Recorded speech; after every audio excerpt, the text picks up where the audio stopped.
skeletal muscle is your biggest organ, which means it's your center house for most of your hormone response. So having more and higher quality muscle function just simply allows you to go through more physical stress. One of the key associates of muscle strength and size through time is... Something I've heard recently from different longevity experts is that building muscle mass is one of the key indicators to living a longer life. I don't know if that's accurate in your studies or what. Extremely accurate. Yeah, so having, for a number of reasons, if you fall and just to be able to get yourself off the ground so you don't die is one thing, having the strength, also just like being healthier and living longer and more flexible and stuff like that. Well, there's physiology too. Remember, skeletal muscle is your biggest organ, which means it's your center house for most of your hormone response. It's going to control and regulate a lot of physiology. It's the place where insulin is going to have the most effect. Your cytokines and myokines, most of this is coming in or out of muscle. It's an amino acid reserve, slightly, which you need amino acids to then build immune cells and brain cells. Everything else requires an amino acid. So it's a storage depot. It has tremendous physiological benefit outside of jumping and looking good. Is this the same for men and women? Yes. So should women be thinking about building muscle? 100%. If you look very clearly at the longevity data, you're going to see a handful of things jump out. If you look at studies, and this is Stephen Blair's stuff from 1990, way back, we've known that things like your VO2 max. And this is something that, again, has been in every exercise physiology textbook for 35 years, right? It's nothing new, so it's not like a controversial, hot new thing. It's like very well established. VO2 max is a huge predictor of longevity, lifespan, and health span. More recently, but even the last 20 years, muscle function, so muscle size and muscle quality. In fact, a really nice review paper came out just this week, Journal of Physiology, showing that skeletal muscle cells, so remember, your muscle, any one of your muscles is made up of millions of individual muscle cells. So think about a ponytail. So a ponytail is one, but it's just a composite of tons of hairs. Tons of hair. Skeletal muscle is long and thin and tube. In fact, it's one of the biggest cells in all of biology by volume. So human skeletal muscle is massive. It's multinucleated, which is also very unique, which means all your DNA is held in the nucleus. Of the muscle. Of the cells, of every cell. That's just how cells work. Most cells have one nucleus per cell. Skeletal muscle has thousands. And now you imagine having a muscle cell this long, right? And you can see them with your naked eye. You can. I've got stuff where I can pull it up with a tweezer and hold it up in air, and you can see a muscle cell with your naked eye. Wow. We've done that before. In that thing, it could be a few inches long. It's going to have thousands of nuclei spread throughout it. And what this does is allow you tremendous adaptability. So imagine you're running a company all over the nation. If you had one manager, and there's a branch in Wisconsin, and there's a branch in Florida, and a printer breaks in Wisconsin, and they got to call you. Or you could have a general manager in every single location. Repair happens much faster, which means we can have more turnover, we can accept more jobs, we can do more stress. We can handle more stress, right? In fact, we've seen this in some of our athletes, that the ones who recover faster and handle more volume have more of these mitochondria. Have more of these myonuclei. So, the nucleation is what allows you to handle and recover from stress because it's controlling your DNA. It's coming in and saying, we've had an insult here, reproduce the genes necessary to build the protein, in this case myosin or actin, the proteins that make muscles contract or more, whatever the case is, right? It's going to build. So you have these greater amount of control there. So having more and higher quality muscle function just simply allows you to go through more physical stress. More physical stress then has tangential benefits to the cardiovascular system, bone system, brain, like everything else is going to then benefit from your ability to continue to put yourself through physical stress. You're going to feel better. One of the key associates of muscle strength and size through time is general physical activity. So imagine standing up out of this chair is an 85% one rep max. You're not going to do it very often. No. So by having strong legs in particular for men and women means you're much more likely to get up and go check the mail, get up and go for the walk, which means general physical activity goes up and we have all those secondary benefits associated. So it is hugely important. And the last thing I'll say here is not only is it important for general muscle, but it is incredibly important to preserve your fast twitch muscle fibers. How do you do that? You need to expose them to stress, which means you need to make them move forcefully. That's the central place. So Think about it this way. You've got these millions of muscle fibers inside a muscle. Some of them are what we call fast twitch, which means they contract with a lot of velocity, but they tend to be fatigable. So they use primarily or mostly carbohydrates for fuel and less fat and less mitochondria. Great. Their purpose is explosion, force production. Then you have a bunch of slow twitch fibers, and they're the opposite. So they don't contract with much velocity. They tend to be smaller, but not always. But they tend to have a lot more mitochondria. So these are your anti-gravity muscles. So your spinal erectors are mostly slow twitch because they're supposed to be on, lightly contracted, and just keeping you erect. Your hamstrings are fast twitch muscles. You don't need your hamstrings very often, but you need them to explode, right? So each person has a different amount of fast twitch and slow twitch muscles, and they differ from muscle to muscle based on functionality, right?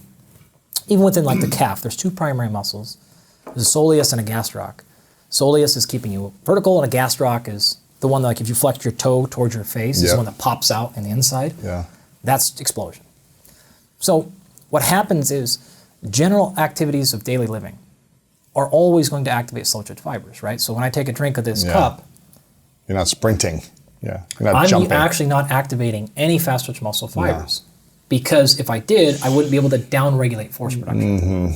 So I want to start with what's the least amount of force needed. This is what we call the size principle. So Edward Henneman, famous neuroscientist, 1950s, he said there's this idea that you're going to activate the low threshold neurons first, right? So you're scratching your arm and doing this, right? I'm going to activate the smallest, weakest nerve set. And if you realize I need more force here, you'll activate a little bit bigger. And you need more force, we'll go a little bit bigger, a little bit bigger, a little bit bigger until that's enough, right? Well, these fast twitch fibers at the higher threshold, imagine going years and now decades of never turning them on because you never did anything that required high force production. Well, eventually those endings die. Yeah. They die. You don't have fast twitch anymore. You can't sprint, you can't jump, you can't lift heavy things. It's the nerve that stops sending signals. The muscle fiber can die away and go, or it can stay there. But the nerve then says, you know what? We're going to re-innervate and grab some of these fast twitch fibers and convert them into slow twitch. And so you have these huge swaths of slow twitch fibers. Interesting.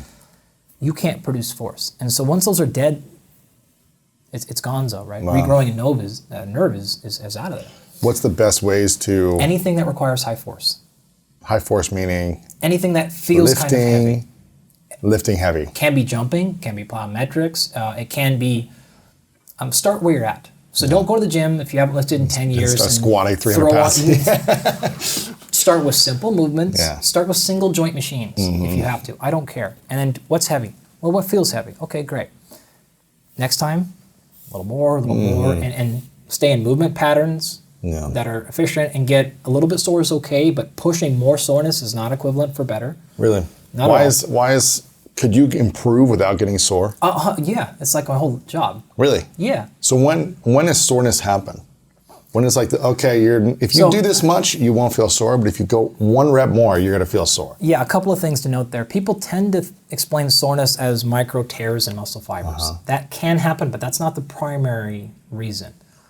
Most likely you're disturbing, this is like probably way outside of your audience interest level, you're disturbing calcium concentrations from the sarcoplasmic reticulum to the muscle fibers. So it's not a muscle damage, although that can occur. The things that tend to make you more sore are the eccentric portion. So this is the lowering of stuff. So imagine if you were to do a bench press and you lowered it to your chest. That's eccentric. That's going to cause more damage than the part where you lift it off your chest. Yeah. So if you're doing a lot of eccentric related movements, you're going to get more sore. More sore. Interesting. But you're going to get stronger too. So if you're doing a pull-up, when you go down and slowly, that's when you're going to feel sore. But it's going to make you stronger. Yes. So how do you get stronger without soreness? Control volume. So how many reps you do? It totally depends on the person. So you got to figure this out, right? What's the reps I can do? What's the load I can do? And what's the movement pattern?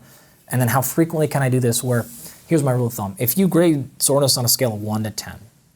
Like I can't walk as a 10. Totally. If you go to 0, you're probably in a place where you didn't cause enough stress. No stress, no adaptation. If you go 10. You can't move. You've gone so far in that direction. Probably hurt yourself. Yeah. Most definitely. But also think about it. You're not going to be able to train again very soon. For 4 or 5 days, you're not going to function. Worse. Yeah. Right? And you're going to stop moving. You're going to do all these things. And so you actually have killed your own productivity. 3. That's where you want to be. And when does soreness usually occur? The next day or 2 days later? It depends on the person. Okay. It's going to be anywhere in that, that's what we call DOMS, delayed onset muscle soreness. It's anywhere in that 48 to 72 hour, 24 hour, Okay. we say. So what are you usually at then in soreness level? Are you a 3, a 6, 7? What are you? I will spend most of my time 3 to 1. Okay. And you see... Sometimes I'm going to 4 to 5 to 6, depending on the phase I'm in. Yeah. If I'm trying to really push it, but then I'm going to do that for 4 or 5 weeks. Yeah. But you see that you're getting stronger at a 3. You see that like you're becoming... You get stronger to 0. No question, right? So if you go heavy enough, under controlled range of motion, with a low enough volume. So imagine this. I'll give you what I call my 3 to 5 principle. So for development of strength and power, now these are not the same thing, but they're close. 3 to 5 is a very simple rule. If you're an advanced coach, you can go past this, but for the average person, it's a good starting place. So I want you to choose 3 to 5 exercises. So if you're feeling better that day, maybe it's closer to 4 or 5. If you're feeling worse or just starting, closer to 3. 3 to 5 exercises. I want you to do 3 to 5 reps per set. I want you to do 3 to 5 total sets. So imagine you're going to go in and you're going to do a goblet squat, you're going to do a bench press, and you're going to do some pull-ups. 3 exercises. You'll do 1, 2, 3 reps, take a break, and you do that 3 times. There's your 3 sets. You know, and maybe you do your pull-ups for 3, you could do your bench for 3, and you could do your squats for 3, and you do that 3 times. And that's it. You're done, right? 3 to 5 minutes rest. 3 to 5 exercises, 3 to 5 reps per set, 3 to 5 sets. And 3 to 5 minutes rest between sets, for the working muscle. So you do your pull-up, you can do other stuff, but by the time you do your pull-ups again, it should be around 3 to 5 minutes. 3 to 5 times per week. Yeah. So again, that's a very general rule, but if you do that, if you want power, stay pretty light and move fast. If you want strength, do longer. Yeah, just go heavier. Heavier, right? Now the 3 to 5 minutes of rest is like it's quite exaggerated. It's a long time of rest. Yeah. For So, for 3 reps, you're like, okay, I don't need to sit here for 3 minutes. Well, if you're doing a 95% deadlift, Yeah. you're going to take 3 to 5 minutes. Sure. If you're doing a 95% bicep curl, Yeah. you probably need 20 seconds. Yeah, exactly. Let's be real. So it's just a rough idea. Again, for heavy or for strength, it's heavy, right? Because you need to activate those fast-twitch neurons. Hypertrophy is a totally different story, but for strength and power, it's a very good starting place. Days you feel better, do more. You're not going to get tremendously sore from that stuff because the volume's not really high. So the total amount of work it's not a lot. It can be pretty short. You're going to get minimal things there. So if people had 15 minutes a day, that's all they had to give to their physical workout, this would be the strategy I'm hearing. You could, if you want to do a little bit of power and you're like, hey, I don't know what I'm doing here at all. Let's go. Okay, let's do if you know how to do some kettlebell swings. All right, we're going to do some of those. We'll maybe do some split squats, or a lunge variation, something like that. And maybe we'll do some push-ups. There you go. Boom, boom, boom. And you're going to go push-up, split squat, kettlebell swing. And you're going to pop, pop, pop on those kettlebell swings, and you're going to push up as fast as you can. You're going to run through that thing 4 times. You're done. It's a minimal viable. Yeah. Effective. Not best, but effective. Right. Not best. What's best? 45 minutes? No, time domain is relevant. Yeah. In fact, typically, the longer the workout is required for more pure strength and power development because you need so much rest. Yeah, you need rest. You want to go for hypertrophy or conditioning or something like that. Right. Those can be 20 minutes. No question. And so it really depends. If you're trying to develop skill, then you need more rest. And that's going to be longer. I have actually a whole series of videos on YouTube where I walk down all these things. If you want to know exactly how to do hypertrophy, if you want to know exactly how to do endurance or speed or skill in like 5-minute chunks of just here are all the numbers, that's a really easy place to go. That 3 to 5 rule is a pretty good rule. Yeah. I'm curious about nutrition. Say we're training at a high level physically. How important is the quality of nutrition and the right type of foods we're eating in order to optimize our bodies as well? Or can we train super hard and get away with it if we're having the sugar and alcohol and breads and processed foods as well? It depends on your definition of get away with it. Yeah. I don't work with people who are interested in getting away with it. Right. Looking to optimize, yeah. Yeah. So the answer is when we program nutrition, we don't do it. Calories are considered, of course. It's a standard place. Macronutrients, but most people stop there. Our stuff is you're going to get a nutrition plan that is micronutrient developed. So it's not just this is much protein and this is much carbohydrates I want. That's going to be there. But it's going to be I want this food choice, this food choice, this food choice, because we need to get this much vitamin A, I want this much zinc, based on your labs, what we figured out. So that's the level of precision we get with these high performers. Yeah. It is micronutrient developed. Supplementation will then fill in any gaps, especially if we have a time constraint or a calorie constraint. For example, I've got a fighter and they've got to do all this, but then they also have to lose 35 pounds. I can't just give them more food. That's crazy, yeah. So we have to play with some supplements there. But the base of it is this, right? So yeah, we're going to get there. Can you get away with it? Yeah. Like if you saw what most professional athletes eat, right? Completely nuts. So yeah, you can, but like you're not going to get in the best spot. No way. Right. We're going to figure out what their body can handle and what they can utilize the most. And for a high performer, especially someone who's burning a lot of energy, we have to be really careful about generally scaring them away from foods. So we want to make sure that if something is not fit for them, we don't want on there. But sugar is a very beneficial nutrient. Carbohydrates are very, very beneficial for performance. But it's when you're eating it, though, right? Well, it's everything. What are you eating it with? What type? Are you drinking a Capri Sun? Well, there's some times when that's not a terrible choice. Right. Sometimes not at all for what we do, right? If the average everyday person is just walking around drinking, like, of course, like I'm never going to advocate for that. Yeah. That's never going to be the message. Most people are burning very little energy. We probably don't need much pure sugar. Most people don't really know what sugar means. They think sugar and they think Capri Suns. They don't really understand what carbohydrates are. So there's a lot of misinformation around those topics. In general, carbohydrates themselves, nor sugar, are not inherently dangerous. Everything has a hormetic curve, right? So everything has a toxicity curve. Water has a toxicity curve, right? If you don't have enough of it, you're going to die of dehydration. Too much, you drowned. Everything has a toxicity profile. So it's about understanding the context and where that person is at and what they're doing.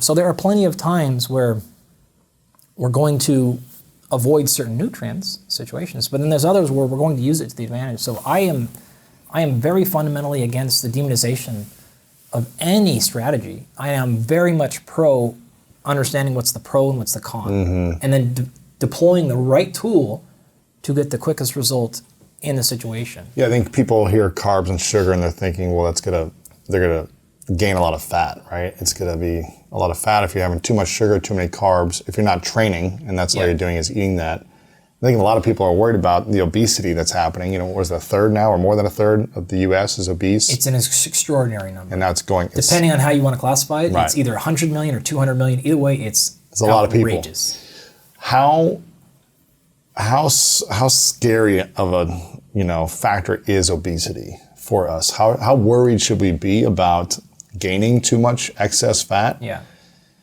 towards our mental states, our moods, our emotions, our thoughts, our longevity, all these things? And so that's part one. And then what would be the main factors that you could say, if people don't have all day to obsess over this, but the main factors that there's like, I've got a few things I can do every day to try to burn that fat, what would you say would be those things? Yeah, let's do the first one. Keep in mind a couple of things. My scientific practice, so what we do in our lab, and when I work with athletes, general health is just not an area of my expertise. Right. You're looking to optimize freaks of nature. So it's not the fact that I am disregarding the obesity. It's just not my area of scientific expertise. You see human specimens that are elite performers. And the occasional executives and stuff like that. Okay, great. So we've done plenty of that. We have a whole program for just that stuff where we can come in and you get basically the pro athlete treatment, and then you get on a health plan that gets you there. So when I typically respond to questions in interviews, my brain is coming from my default setting is this something I would do with my athlete? Yes or no, right? Other folks, their default setting is public health, right? And so then they say things, I roll my eyes, I'm like that's totally irrelevant for but they're rolling their eyes to me when I'm like, you can't do that. Yeah. So it's I just want folks at home to understand, like, it's where we're coming from, perspective-wise, of what we're finding interesting. Having said all that, I think you would be very difficult to make a cogent argument that obesity is not a big deal. You're going to have a very difficult time scientifically arguing obesity is okay. Right. Like this is not a place. I don't want my professional athletes being obese. Right? I don't care if it's the offensive lineman. Like, it's not adding. It's not helping. You can be big and strong, but not obese. Now sometimes it's like, hey, it's just not worth the juice. Is not worth the squeeze. So we just do what it is. I've got athletes right now competing in season. That I'm like, yeah, God, I think it'd be great if we lost 10, but it's so far down their list of hidden stressors. They're trying to optimize these other areas, yeah. And we have found other things that are massive performance anchors that we're like, you know what, you're in season right now. There's only so much bandwidth you have. Let's pull these ones out of the ground, and we'll lose some weight in the off season. Okay, fine. So having said that, it doesn't take long perusing the research from every perspective to realize, okay, this is a problem. The second question, okay, like what do we do about it? I think it's also difficult to make a cogent argument that anyone has an answer because nothing's worked. Show me how it's worked. Well, it worked for some people, but it's not working for the global population because people aren't taking action consistently, probably, right? Yep. So you could make the argument that, okay, pick whatever eating style you want. Fine. Like, what's not working? Well, work for the, okay, sure, but it's not like, what argument do you want to make? Okay, do you want to make the argument of what's going to be the singular solution for mankind? Well, that's, I'm going to walk out of that conversation. That's not an answer. Or do you want to talk about like what's generally going to be helpful for most people? So I tend to defer to that because you're like, well, let's give people possible solutions. I have seen general population folks thrive on a number of different eating strategies.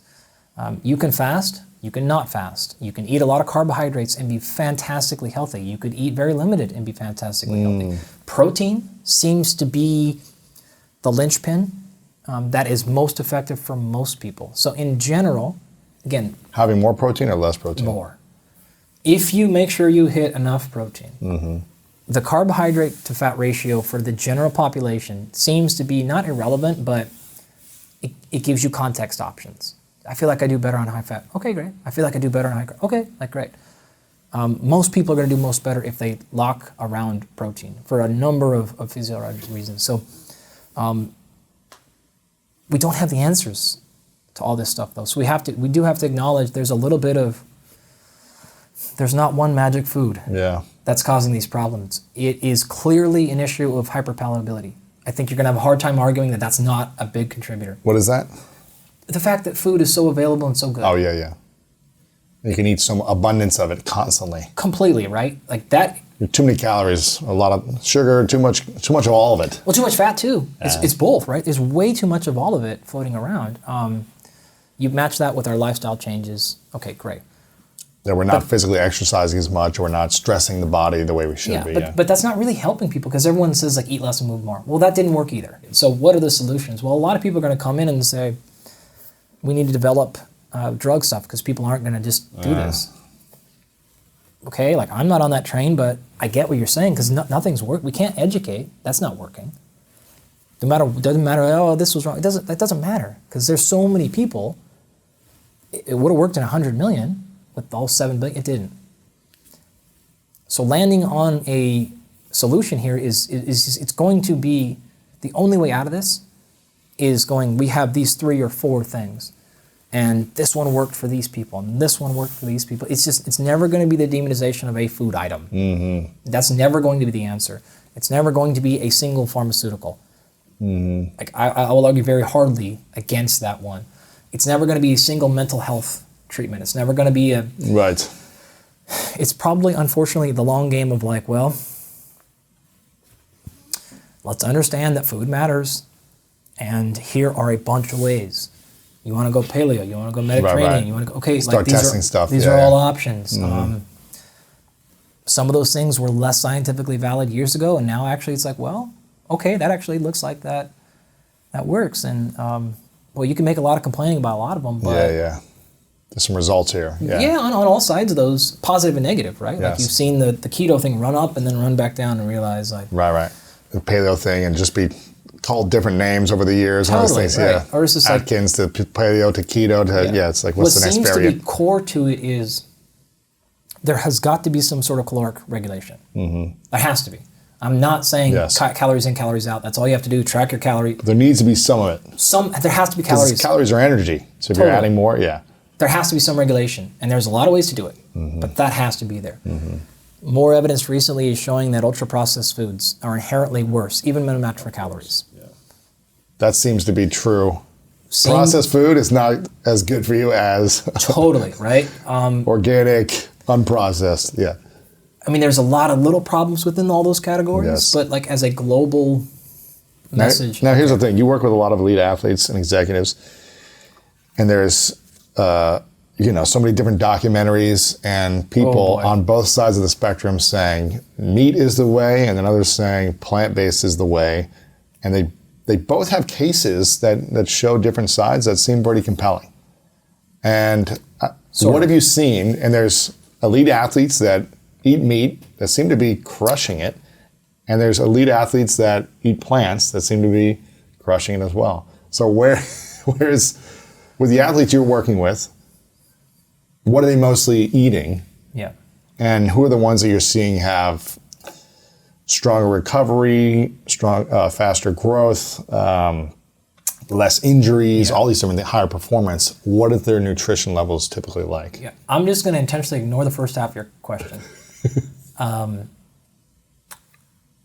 My PSA is stay as far away from those documentaries as possible. All documentaries? All of them. The plant-based, the meat-based? All of them. Because they're all skewing towards one of course. reason. Yeah. You know what's sort of funny? This is totally unrelated, but it's kind of not.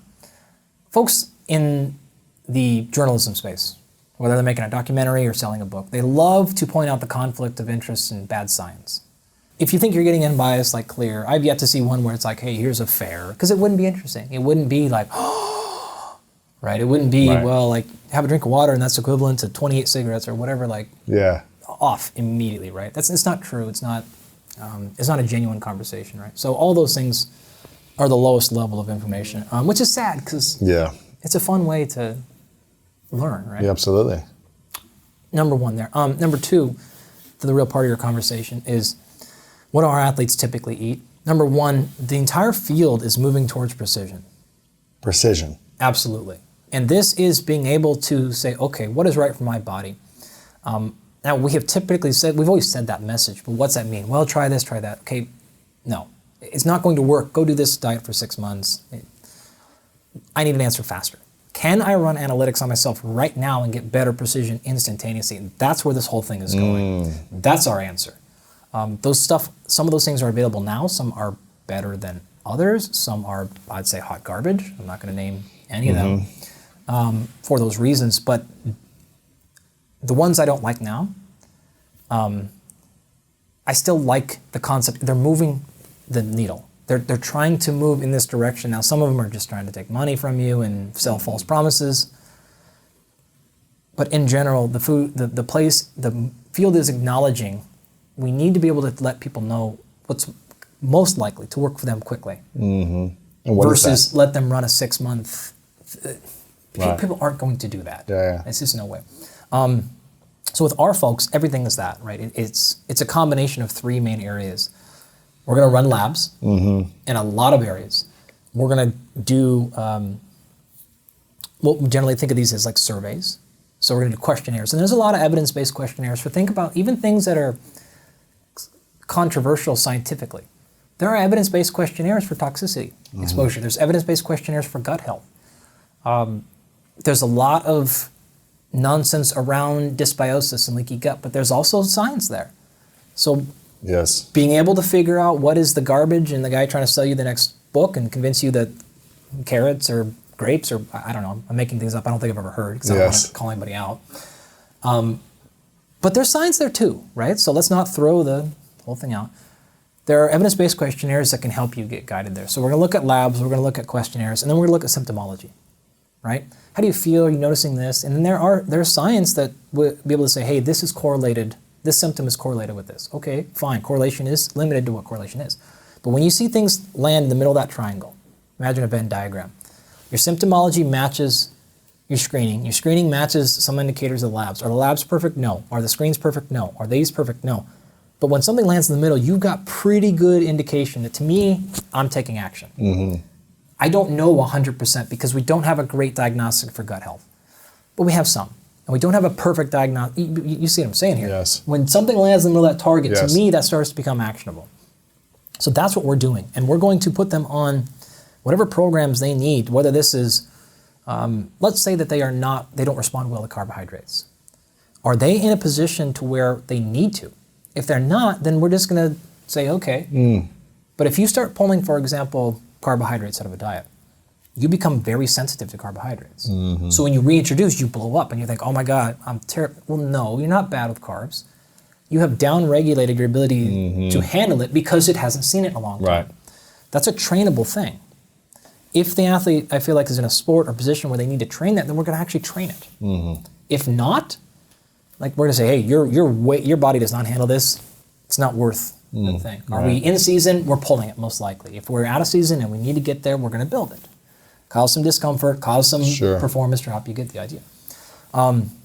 In general, our athletes are eating mostly whole food, right? They're typically going to eat 5 or so meals a day, roughly. Because they're performing so high, they're training so hard. A lot of times they're training twice a day. Yeah, they need it. They don't do as well on 2 meals a day or one. They tend to perform much worse because we need that recovery to happen within hours because we're doing it again. Wow, that's crazy. So you need the nutrients to come in to be able to train again. Totally. Like we don't have 48 hours to recover muscle glycogen. I have 4 hours. Right. Because we're going to train again that day. Gee. Hard. It's amazing.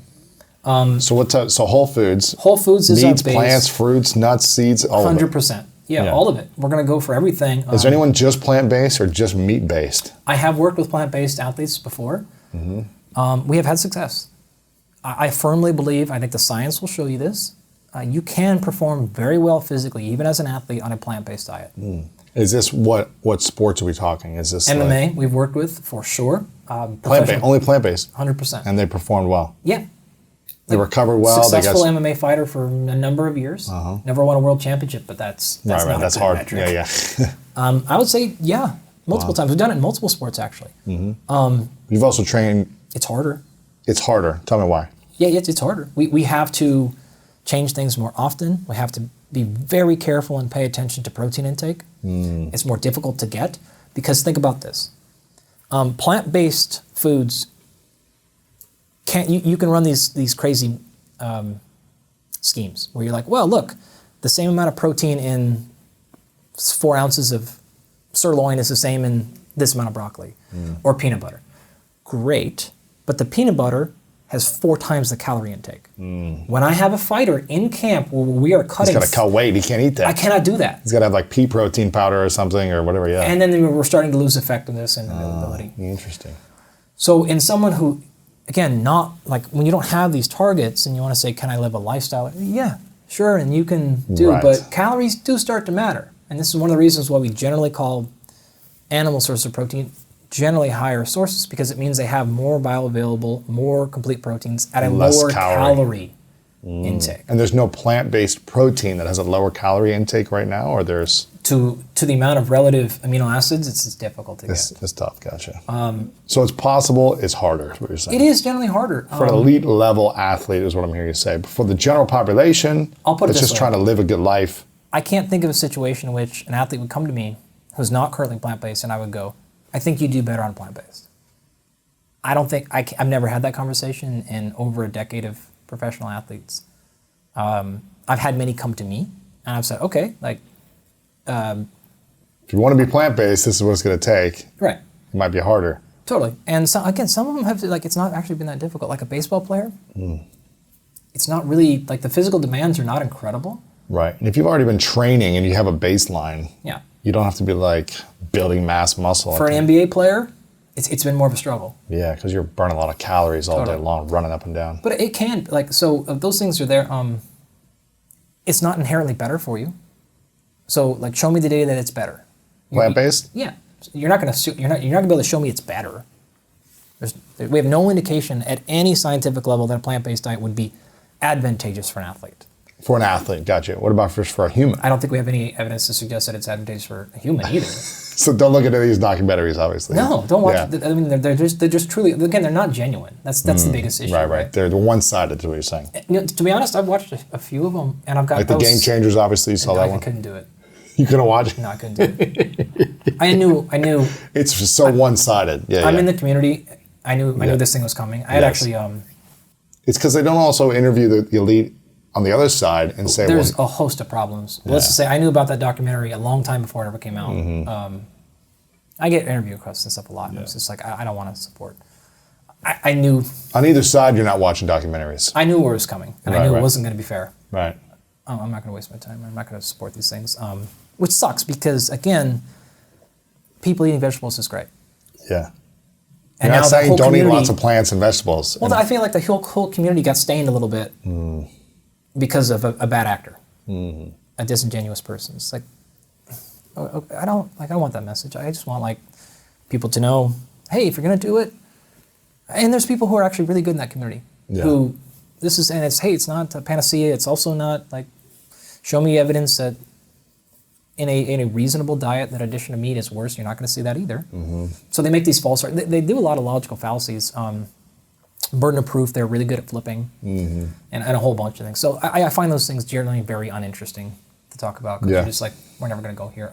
But if an athlete came to me or a general person and said, hey, this is what I want to do, I would say, okay, if you're willing to run analytics and we can make sure that your micronutrients are on point, then we can do this. Having said that too, most people who are eating even meat-based are not doing it well either. So it's not like wow, okay, you're getting what are they doing wrong? Just same thing, right? Not regulating nutrient intake, totally disregarding micronutrients because of lack of understanding. Not regulating food intake. Consistency seems to be a very big deal. So if you look across more recent literature, you're going to see that the simple act of eating at a consistent frame allows you to, we'll say, burn more calories.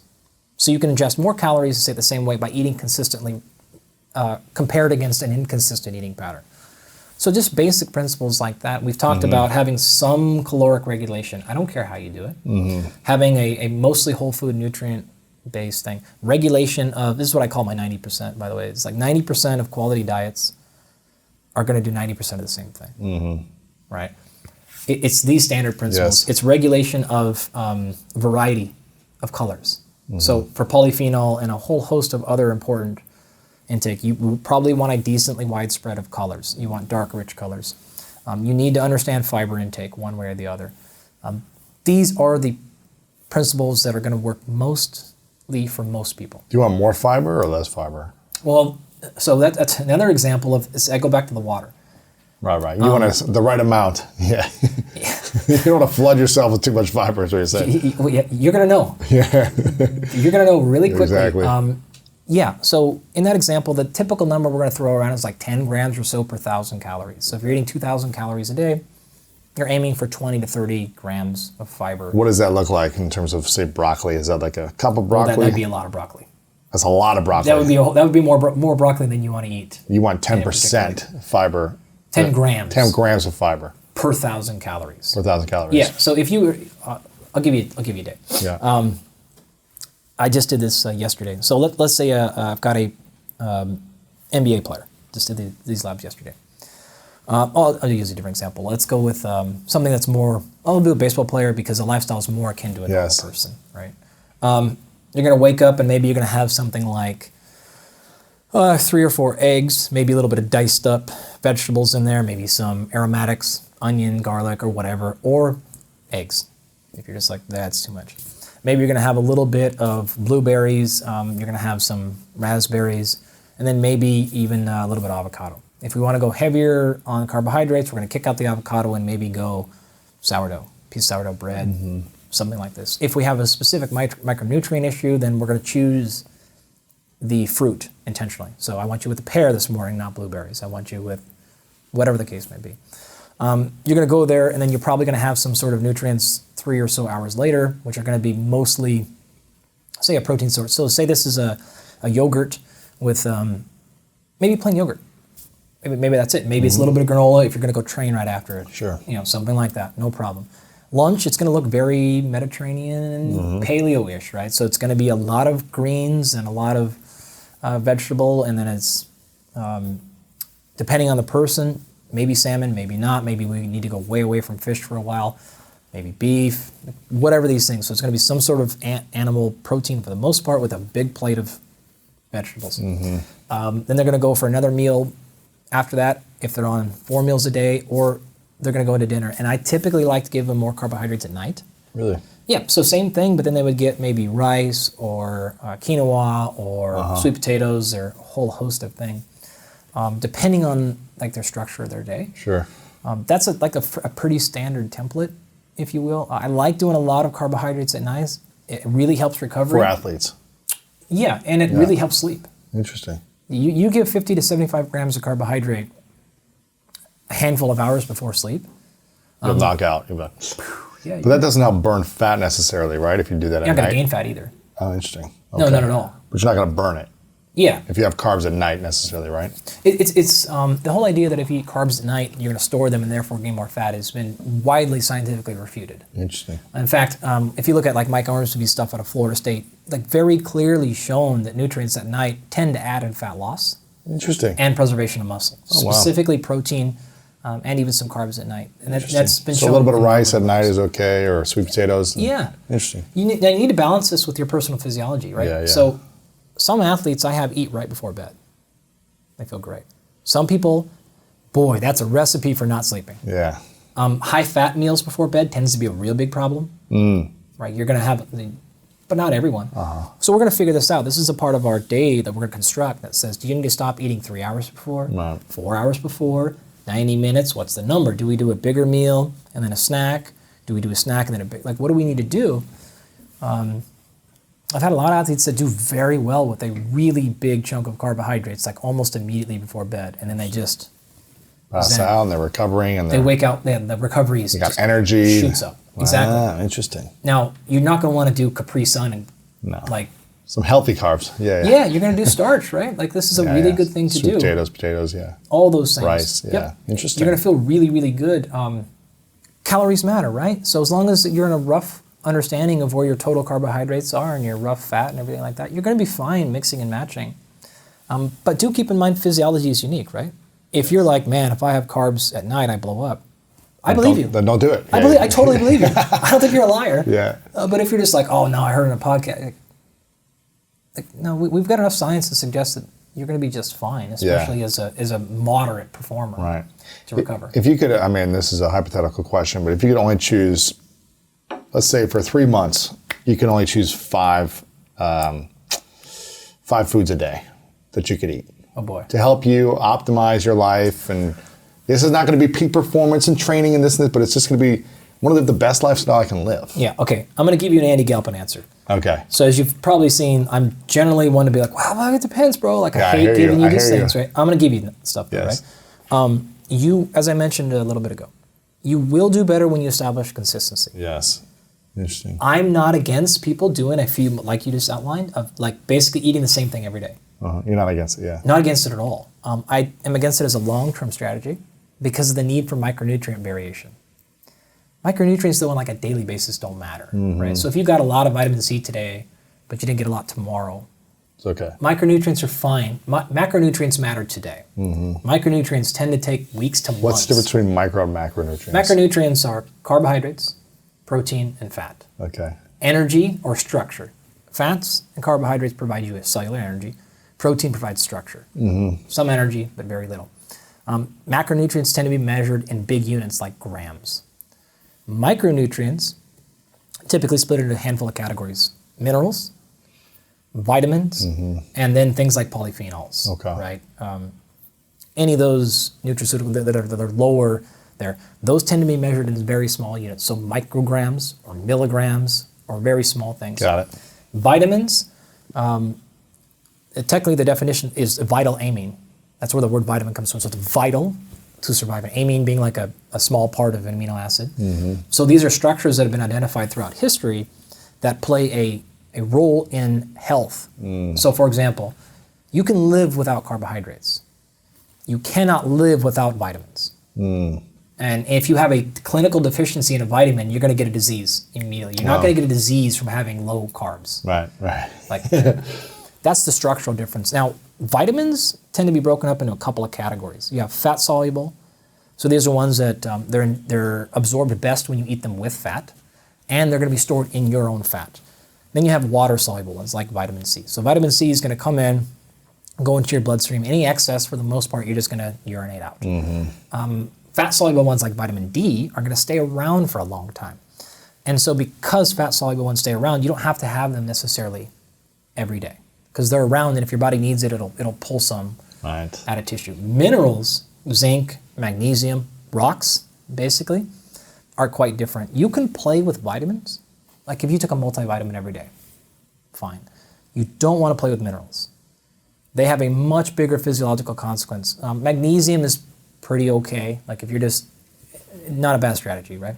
But if you are just taking iron or you're taking zinc, you can cause a whole lot of important physiological problems. So you want to be very careful about dosing things. You want to go even further, and now you talk hormones, right? You play with hormones, you're in a whole new ballgame. Right. Don't play with minerals. Multivitamin, you're fine. Like that's not one where I'm like, whoa, don't take a multivitamin until you've had blood work done. Like, that's fine. Yeah. You're probably fine. Gotcha. But I wouldn't go crush, especially for men, I wouldn't go crush iron as a supplement unless you've had blood work done. Right. You can get into danger real fast. Interesting. Women, probably fine. Okay. Right? So there's different things to pay attention to. So the micronutrients tend to be stable. When we change someone's diet and we're running their panels, I don't really run blood again for typically another 90 to 120 days because it takes that long for nutrient status to really change that much. If you're low on vitamin D and we give it to you, like it's going to be a while before we see a noticeable change. Sure. Macronutrients, it's instantaneous. Yes. It's you ate more carbs today. How did you feel? I felt better. I felt worse. Okay, great. I gave you multivitamin today. How do you feel? You can't feel it. You don't feel anything for a very long time. So that's the general. Okay. To answer your actual question. So the five foods you eat on a daily basis. You give me 5 foods and 3 supplements. Okay, yeah, that's easy. Supplement number 1, multivitamin. Supplement number 2, creatine. For everyone? Yeah, no question. All ages? Yeah, no doubt. I mean, over 18 or something. Or you could even go earlier than that. Creatine, you think we should have every day? It is the most efficacious single supplement you'll ever find. Really? Tell me why. Boy, we should probably have done this the very first question. Creatine, what does it do for you? It is probably the number 1 to 3 most studied supplement. And this is like bringing me back to like 16-year-olds back in high school, like creatine, getting that pump. Yeah, right. You remember getting mad when you hear about a guy you're playing is like, oh, he's all hopped up on creatine.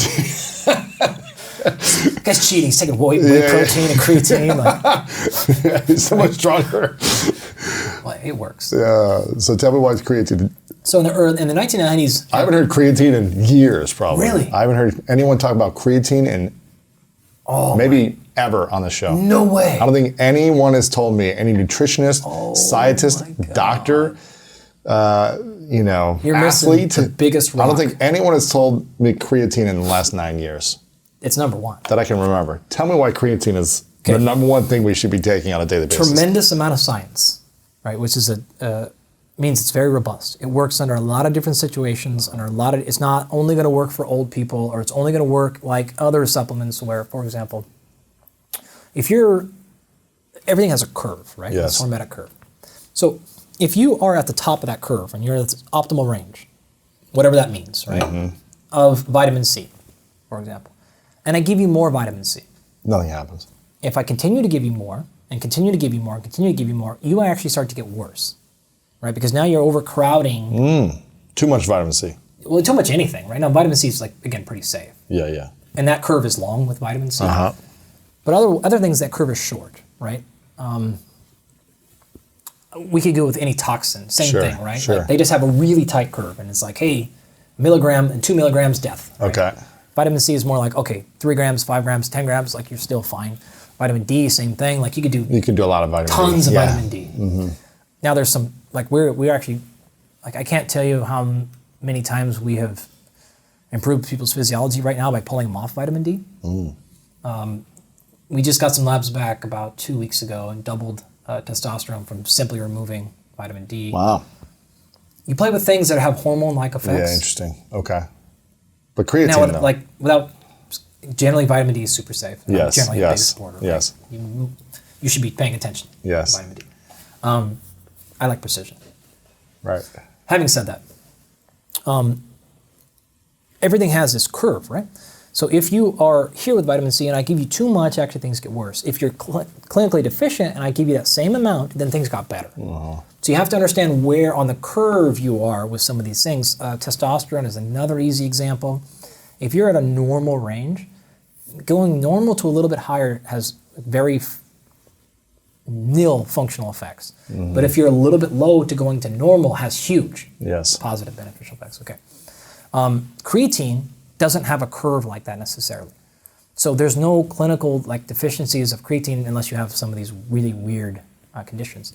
But having said that, you can really kind of take it a lot and it doesn't kick back. There's no feedback loops. So I just keep straight powder to the water, drink creatine all day. Yeah, it's not going to go cause your bones to start excreting excess calcium or anything like other vitamins and particularly minerals will do. Man. It's not a hormone, so it's not going to change your regulation and production of growth hormone or anything like that, like other stuff do. So number one, ton of science. It works in a lot of populations, meaning if you're a little bit low on your creatine or you're already good, you're still going to have an effect. It's okay. It's very cheap. Right. It's very accessible. Creatine monohydrate is all you need to really get to. It's been the safety profile is outstanding. So we have very little evidence to suggest it's going to be detrimental to anybody. Long term or short term. All that on one side, and say, okay, so what's the risk of taking it? Well, basically nothing, right? Because of all this, which is different from not any, but a lot of other supplements. So you take creatine every day? Positive effects. Let's get here. Yes. You can take it every day. Do you take it every day? Yeah, I try to. You try to? For the most part, yeah. Wow. I'll go through phases internally where I do different things diet-wise and stuff-wise, but so to not get off topic here, we associate it with stronger, bigger. And the 1980s, 1990s, that became pretty clear. And then I sort of left the field because I was just like, we know the answer. It's super safe and it works for athletes. And then other people started picking it up and going, well, what about for things like brain function? What about recovery from traumatic brain injury? What about cognitive decline? What about neurological health? There is actually strong data suggesting a relationship between creatine and depression. There is and to be very clear there, creatine's not solving depression. Like that's not how depression works, right? Has there some data to suggest it may be helpful? Yes. There's a lot of other health benefits associated with it because think about it this way. The way you make energy biologically is it's going to come from a number of sources. Creatine is actually the very first one. People think carbs and fat, and those are the predominant sources, but the very first place is actually creatine. The stoichiometry is great. It's 1-to-1. One thing of creatine, one molecule of ATP. So it's not a high energy producer, but it's the fastest. It's stored inside the cells themselves, and they can directly create basically ATP. There's one step in between. You get the idea. Right. So it's very fast, but it burns very fast. The brain loves that. Astrocytes around the brain love it. And when you look at all the trials that have been done with any of these populations, cognitive decline, injury, neurological function, there is a lot of research moving with creatine in all of those areas. Again, it's not a treatment, it is not a cure for Alzheimer's. Sure. Some of the data suggests it's not doing much, and then some of it is like maybe there's a slowing of the reduction or slowing of the progression. Some say maybe not. Wow. But there's enough health benefits globally that we're basically saying, look, a lot of decline in cognitive, whether it's function or mental health, it's looking like an energy problem. Again, not exclusively, but it's a big deal there. This is why you see trials with lactate, providing folks with lactate and seeing really good improvements in brain function with George Brooks and stuff, doing that with brain injuries. Interesting. Well, it's because those things like energy. And we know that they prefer glucose because it's a faster energy source. Well, they actually love creatine as well in some of the places. So It is Creatine. It is a very, very useful supplement. Yeah, no question. Wow. Okay. So for your third one, yes, you could throw in general, fish oil. Again, I don't think we probably need to be smashing out as much fish oil as I would have said 5 or 8 years ago, but safety profile is high. add some in there. Okay. And what about, so those are the 3 supplements. What about the 5 foods? Okay. If you want to talk bang for your buck, it's very hard to get past eggs. Really? Man, I heard someone say that eggs is like one of the worst things. Yeah, that's not. Okay. This is the challenge. I bring on people from all different nutritional scientific backgrounds who will say these different things. And I think that's challenging for people, is to figure out what really works for them. Yeah. But so eggs. Well, remember, science is a verb, not a noun. It's an action. It's a moving target. Yes. You want it to be that way. Yeah. Right. So it's good. I love eggs. So for me, that's a good. Yeah. I have some folks that eggs are a death sentence for them. So yeah, again, I believe you're like, oh, I get no, my nose runs immediately. Thanks. Great, take them out. Don't do it. Yeah. Most people though, it's nutrient density wise. Yes. That's a pretty good one. I'll go with the potato. Really? Man, and talk about. There's a lot of benefits with potatoes for sure. Tons of benefits as well as functionality in terms of it works well for the whole family. You can cook it a ton of different ways. Preparation methods, they all change the nutrient profile, by the way, all of it. So you can make it into a resistant starch if you want. You can make it into a faster acting carbohydrate if you want. You can make it in a mash. You can make it, like you can do different things. It's cheap, high quality, and a ton of nutrient variety. Lots of fiber, lots of good things, energy source. Potato, yeah.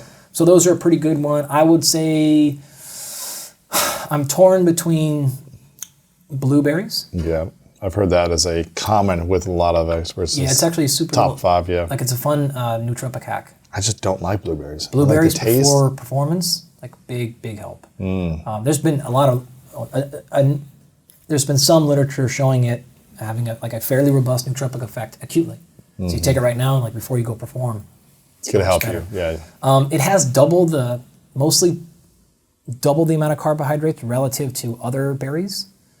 So if like calories are a concern, then maybe you would want to switch it for raspberries. Okay. Something like Gotcha. that. But blueberries. Okay. That's a pretty good one. Let's see. Another one that's a pretty big staple. In meat in general is probably going to be pretty high on my list if you can let me count meat as one food item. Yeah, okay. Not like if you do, what's the optimal meat? If you just like, I can only do this type of fish, I want to do this type of I'm probably going to take, like personally, pork. Yes. I'm going for antelope. Antelope. Yeah. That's just because my freezer is stocked with it. Okay. Almost every year. Yeah. We eat pretty much exclusively game meat for our meat choices, if not fish. So fish, elk, or game meat. mule deer, and antelope are like, my house lives off those things. Cool. I realize that's not very... But if the general population, would you say fish then? I'm not against fish at all. The only reason I'm hesitating is you have to be very careful of mercury toxicity. Yeah. It's a real issue. We've had this problem a lot over the years with folks who just love professional athletes that fish in the off season and stuff like that. So interesting. Depending on your fish choice, right, stacked against each other, heavy metals aside, fish is a very high quality meat. Gotcha. It's a very good profile. And the fifth thing, I don't see any vegetables in here, right? I got potatoes in there, but no leafy greens. Yeah. I guess you could say, I guess the easy answer is broccoli. It's probably the most robust. It can be cooked in a lot of different ways. Nutrient profile changes based on cooking preparation, so you can get variety by just cooking it differently. Yep. It's not people's favorite. I like broccoli. Yeah, I'm okay with it. Yeah. But put a little hot sauce, you're okay. Right. But it's really, there's a lot of benefits with broccoli, right? Tons. Yeah, tons. In a lot of ways. So cool. That's probably like my 5 where you're like, well, that's the least interesting 5 that anyone's ever said. That's good. Yeah, it's all good. That's a pretty good. What I would really say, I guess my advice for someone is, whether you want to do the 5 meals a day thing or 3 meals a day or 1 meal a day for the average person, it doesn't really matter. Get a plan, get somewhat organized, and try to be fairly consistent, right? And then if you want to move parts out, so you go, hey, you know what, like my meat option for today is, I'm going to go salmon today. And then tomorrow I'm going to go sirloin, and then I'm going to go lamb. Like all these things have pros and cons, right? But you still have a structure. So you have freedom with a little bit of structure, and you're not out there going like, what am I doing today? Pizza or burritos or like mac and cheese. Yeah, you're totally just off the reservation. Yeah, exactly. If you can kind of do that, that's cool. For 3 months, 2 months, whatever the case is.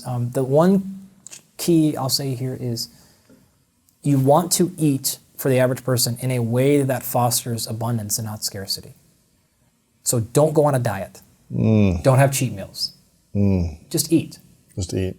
And make food good. If you don't make food good, you're now thinking about cheating. You're like, what's all these bad foods I can eat? Yeah. Totally. So if you're like, hey, look, having a piece of wheat toast in the morning, like, it's just like my favorite thing. But they have it. Yeah. The cost to benefit ratio is pretty high.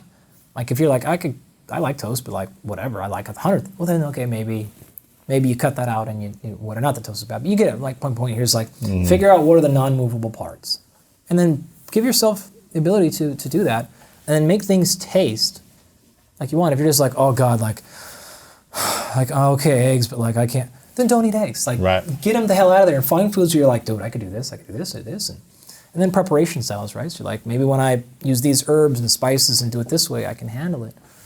You have a chance. Yeah. But a crash diet, like we've just seen, it doesn't work. Yeah. Yeah, it doesn't work. And one of the most popular studies or papers I've ever published was on intermittent dieting. Like I can't even tell you how many downloads. It's just ridiculous. But like the evidence is very clear. Yo-yo dieting is a huge problem. It's really bad for your physiology. It's not just the fact that you gain the weight back. It has detrimental. You'll be in a worse spot than when you started. Wow. And we have explanations of leptin and insulin, like the whole gamut. There's problems. So you really want to be cautious of harden the paint for a month and then completely off the reservation. Like, be more consistent, yeah. Sustainable. But you're also saying like having some restriction or fasting incorporation is also can be helpful. Like if you're... For some people. Yeah. Yeah. Got it. There's no magic to fasting. There's no special benefit to it. If it is a good system for you, great. Sure. If it's not, then don't. Right. There's no, don't make yourself,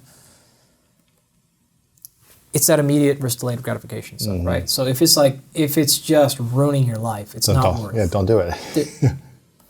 If you're like, well, that kind of sucks, but like, it's the only way I can control myself, then it's probably worth the exchange. Right. I mean, I have a friend who's like this with even carbohydrates. And we've gone through this so many times, and he knows, he's like, I know carbohydrates are not bad. I can't control myself with them though. I just eat so for me, I have to just go. I can't eat them. And he goes to these wildly, like he's in this space, so he goes to these wild changes in diets like all the time. He's like, that's the only way I can keep my brain from just going completely bonkers. So I'm like, okay, it's not necessary, but if you have to live really hard rules, and he's like, well, that's the only way I can do it. I'm like, great. So some people do really well with the Band-Aid pulled off and just you eat this same lunch every single day. One of the reasons why I love working with bodybuilders is like they're kind of like that. If I told them to eat that, they'd be like, dope, let's go. Okay, let's go. Yeah, like let's go. Broccoli, chicken, cool. I got it. And then people are like, oh my God, I made it a day and a half and I quit. This is terrible. Yeah. So make sure it matches. Well, I have heard from a lot of different of the longevity, I guess, scientists, there are benefits to fasting for longevity. I don't know if that's... I would say that's extremely contentious. Okay. Like intermittent fasting or even... I am not convinced at all that has a special benefit to aging at all. Okay. What about for burning fat or helping? No. Fasting doesn't help burn fat? No, that data is clear. Really? No, not at all. No, in terms of like, if you look at the literature on fat loss over the course of, pick your number, 16 weeks, 6 months, 6 years, you're going to see no inherent benefit of fat loss with fasting. So what is the benefit of fasting then? When protein is accounted for. Okay. So if you're matched for protein, if it's a strategy to help you eat less food, then it will definitely work. Right. And there appears to be very little physiological harm to fasting. Right. No downside, especially for a non-athlete. I'm not against it at all. Sure. So I want to make it clear, like I'm not at all against. I use it personally. Yeah. Not all the time. I'll use intermittent fasting. I'll use prolonged fasting as for other reasons. We don't typically use it with an athlete in season, though we will use it off season occasionally. So I'm not against any of these things, but I don't think it's fair to think it is if you don't do this, you won't live as long as you could have. I think that is extremely scientifically debatable, which is, I think, the most fair way to say it. So I could be wrong. Yeah. And I'm open to that. Yeah. I could be right, though. Sure. If you look at fat loss, I think that's much clearer, that there is no special benefit for fat loss. Right. Really? No. By fasting, you won't burn fat. When calories and protein are equated, absolutely not. Interesting. And those trials have been done. Wow. You have intervention trials, you have observational stuff, and it all is like landing in pretty much the same spot. That's not a huge. Interesting. For the group. Yeah. For the individual, maybe. Right? If it is better for you, better for you. Sure. Always the case. But as a net positive, like, do you really need to go out of your way to fast to lose weight? No. Oh, okay. No, not at all. Interesting.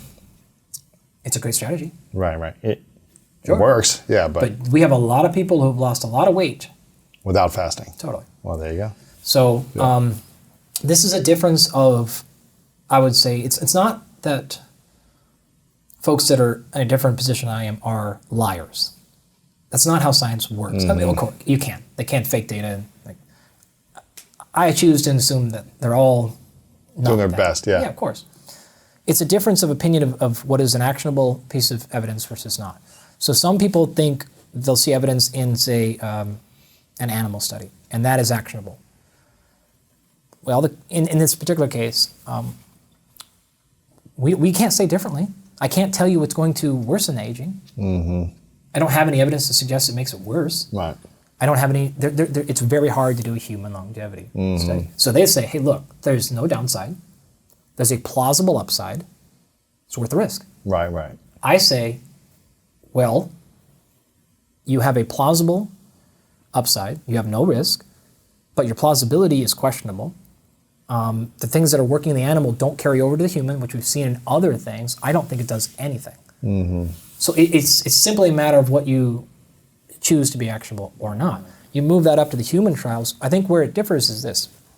Let's say, I'm making this up, but let's say there was a study on fasting in animals and it showed it worked.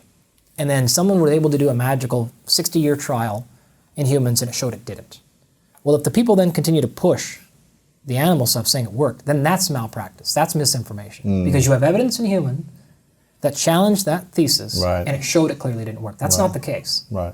Right now it is. This is the only level of evidence we have. We're seeing that it's working here with these animals, and so it could work. I think the rest of the evidence stacked on top of that, and my thought is this is not going to carry over to humans. Interesting. I don't think it is. Well, they think it does. And that's the differentiation. Yeah, right? interesting. We see this in the case of the fat loss. We have carried these, not we, but scientists have run these trials on humans, and it did not work. And so that's why I'm very firm in that one. Because we've run those experiments in the humans, and it didn't work. Interesting. And to me, then to use mechanism study, or animal or cell culture models, or yeast models, or anything like that, in the face of human evidence that's not just observational, to me now it's like, what are you doing here? Like, we have good evidence in humans. These studies could be wrong and other stuff, so like you don't need to change your career or anything. But to me, the message I will send then is, hey, look, this is not a necessary thing. It's not particularly special or advantageous. But this is a moving field. Yeah. No question about it. Yeah. So we don't know per se what matters for fat loss. Consistency, number one, right? Not within your timing, but if you don't stick to some principles, whatever those principles are, it's not going to move, right? So we always say like the number one thing for fat loss is adherence. Whatever your plan is, if you don't do it, it's like you're out the gates. The vast majority of people simply don't adhere. So conversation over. Right. Just like, can we work on that side of the equation? Then that really matters. There's a lot of other reasons I love fasting for like really fun stuff, but we have done this a lot. So you like it, you do it, you recommend it for certain things, but I think you're not the message though that you have to do it to improve your longevity, I think is wrong. Right. Well, I don't think you have to do that, but I've seen there's benefits towards. I don't think it will. I'll even say further, I don't think it will aid in your longevity at all. I don't think that there is, as a general rule, a positive needed effect of aging or of fasting. Interesting. I think there's a positive needed effect of caloric control. Like that, that seems to be pretty clear. So less calories. Controlled calories. Controlled calories can help you live longer. You don't see people at 105 at 400 pounds. Like you're just not going Right. to see that stuff. If fasting is your method of that, fantastic. I see what you're saying. Great. And I've done studies. So 2010, I worked with a guy named Per Tesch, very famous muscle physiologist in Stockholm. And we studied athletes that were 80 years old or more. So 89-year-old athletes. So these were people that were Olympic and world champions in the 1940s and 50s. And they have not stopped competing. Wow. Skiers. So they Skiers. they have a race over there, which is like their Jeez. equivalent of the Boston Marathon, but it's the ski version. So thousands of entrants a year. I'm talking about not downhill skiing, but Cross-country skiing. cross-country skiing, yeah. You're not breaking legs The over best, here. You're breaking hips when you fall. yeah, the best in the world are doing 2 hours. Yes. You know, the average person 4 to 5. So it's like a rough cultural equivalent. So these folks have done that race for 40 to 50 consecutive years. They've not stopped competing, right? They're entering these things. And we've gone over there. We've taken blood, we've taken muscle samples, we run VO2 maxes on them, like the whole shebang, right? So these are the most successful folks. In fact, we broke an unofficial official record. We had a 92-year-old with a VO2 max close to 40 milliliters per kilogram per minute, which is what like an average college kid would be. Wow. Outrageous, right? That's pretty cool. Yeah. These folks are not fasting. Well, they can't when they're competing at that high level also. Maybe, maybe not, right? If you're not training like that, Totally. you wouldn't be able to. But I think for the average So to human me, I'm like, who's sitting around all day and not moving their body, yep. I guess my point here is, I don't think you're going to get to 90 super well if that training part is not a piece of the equation. you need the training part. You got to have the training part, right? And so if you're training, you're going to be eating. A little more. You can't be, Totally. So those folks. So it depends where you're at, and that's your son. Yeah. So all of these, again, need to be moved forward as viable options. Now, I'll even say this: if you would have asked me this question 8 years ago, I would have probably tried to convince you that there are negative effects of fasting. I was wrong. I think it's very. Like, we have some athletes that'll even do it. Yeah. And be fine.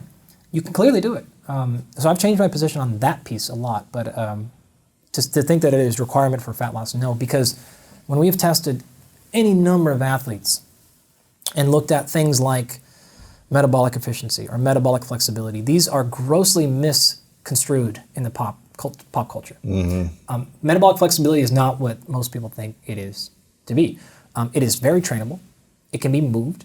And it is very, very important. And you do not at all have to go on a low carbohydrate diet or fast at all to become really effective at burning fat. Yeah. Burning Interesting. fat is also not the greatest proxy for fat loss.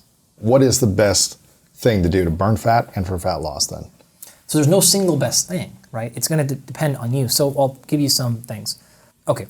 I have a lot of videos you can go if you want to see this entire breakdown of metabolism, but think about it very quickly this way.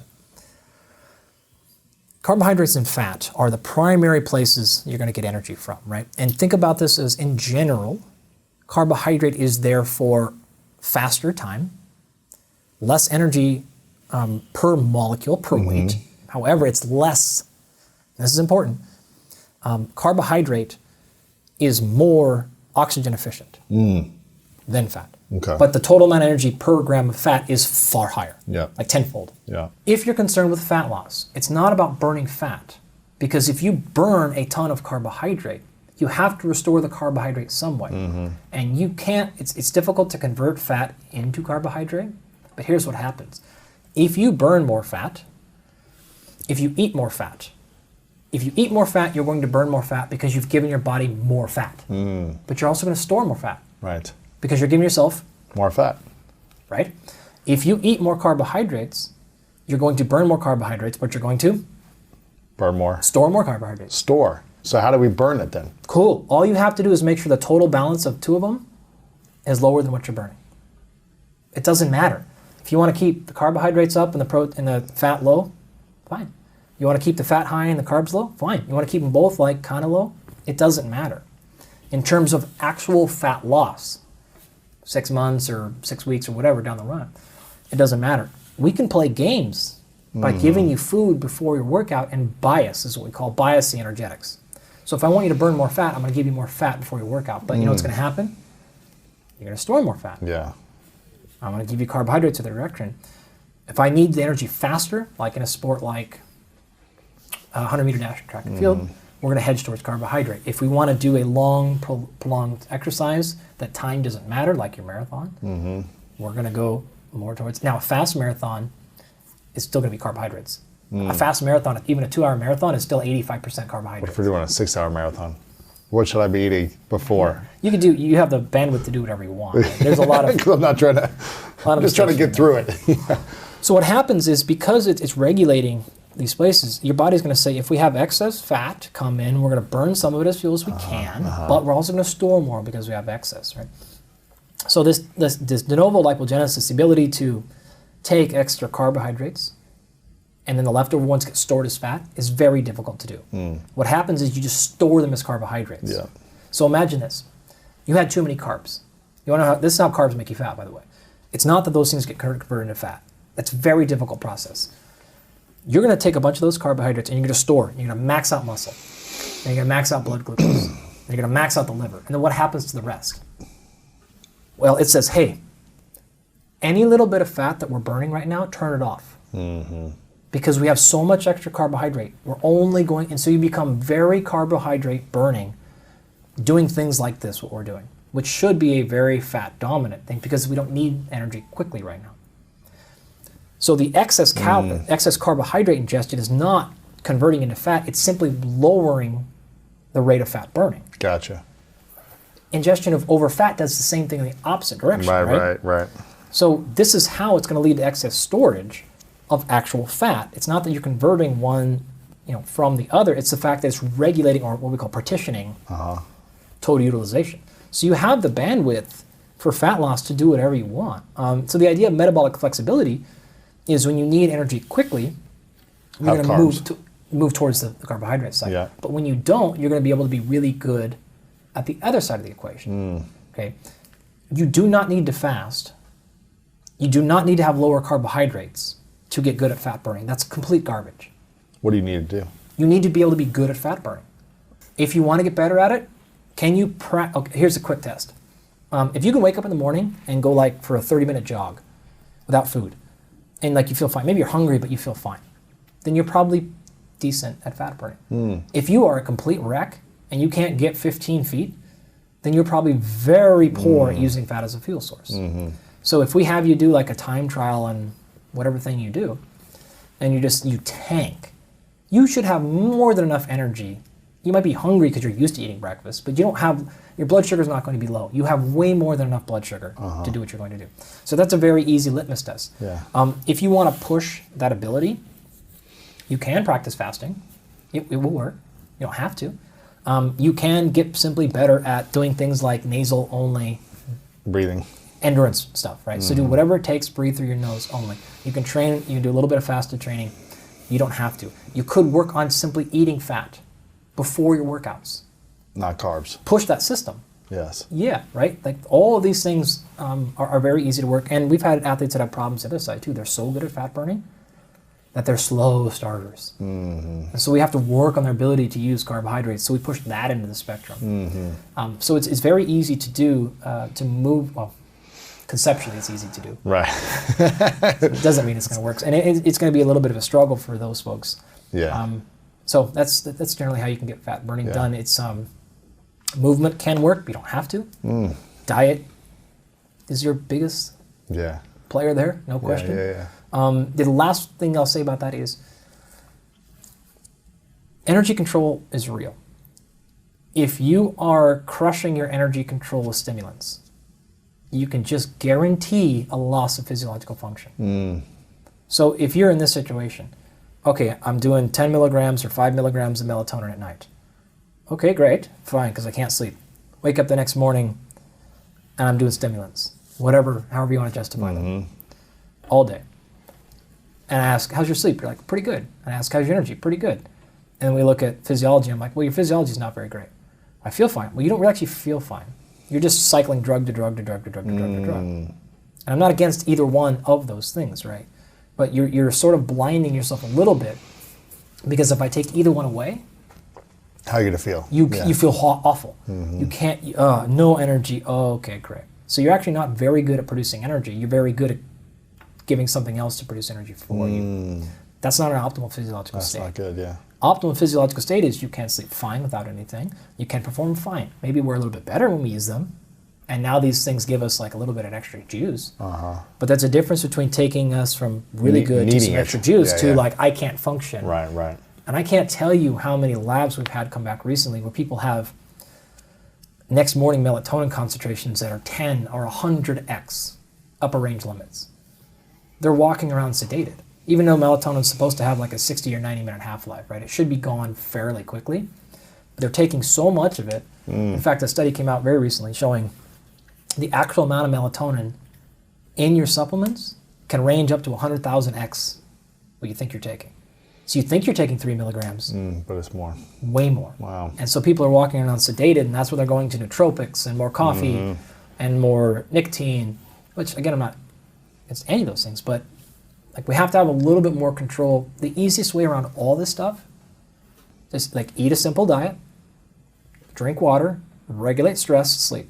Okay, let's come back to baseline. What do I feel like when I'm not taking microdosing LSD? Like what do I take when I'm not? right. Like when Smoking I'm not weed doing, every day. like having gummies and this and this. totally, right? And then you can go, okay, actually, like I was just regulating everything coming in.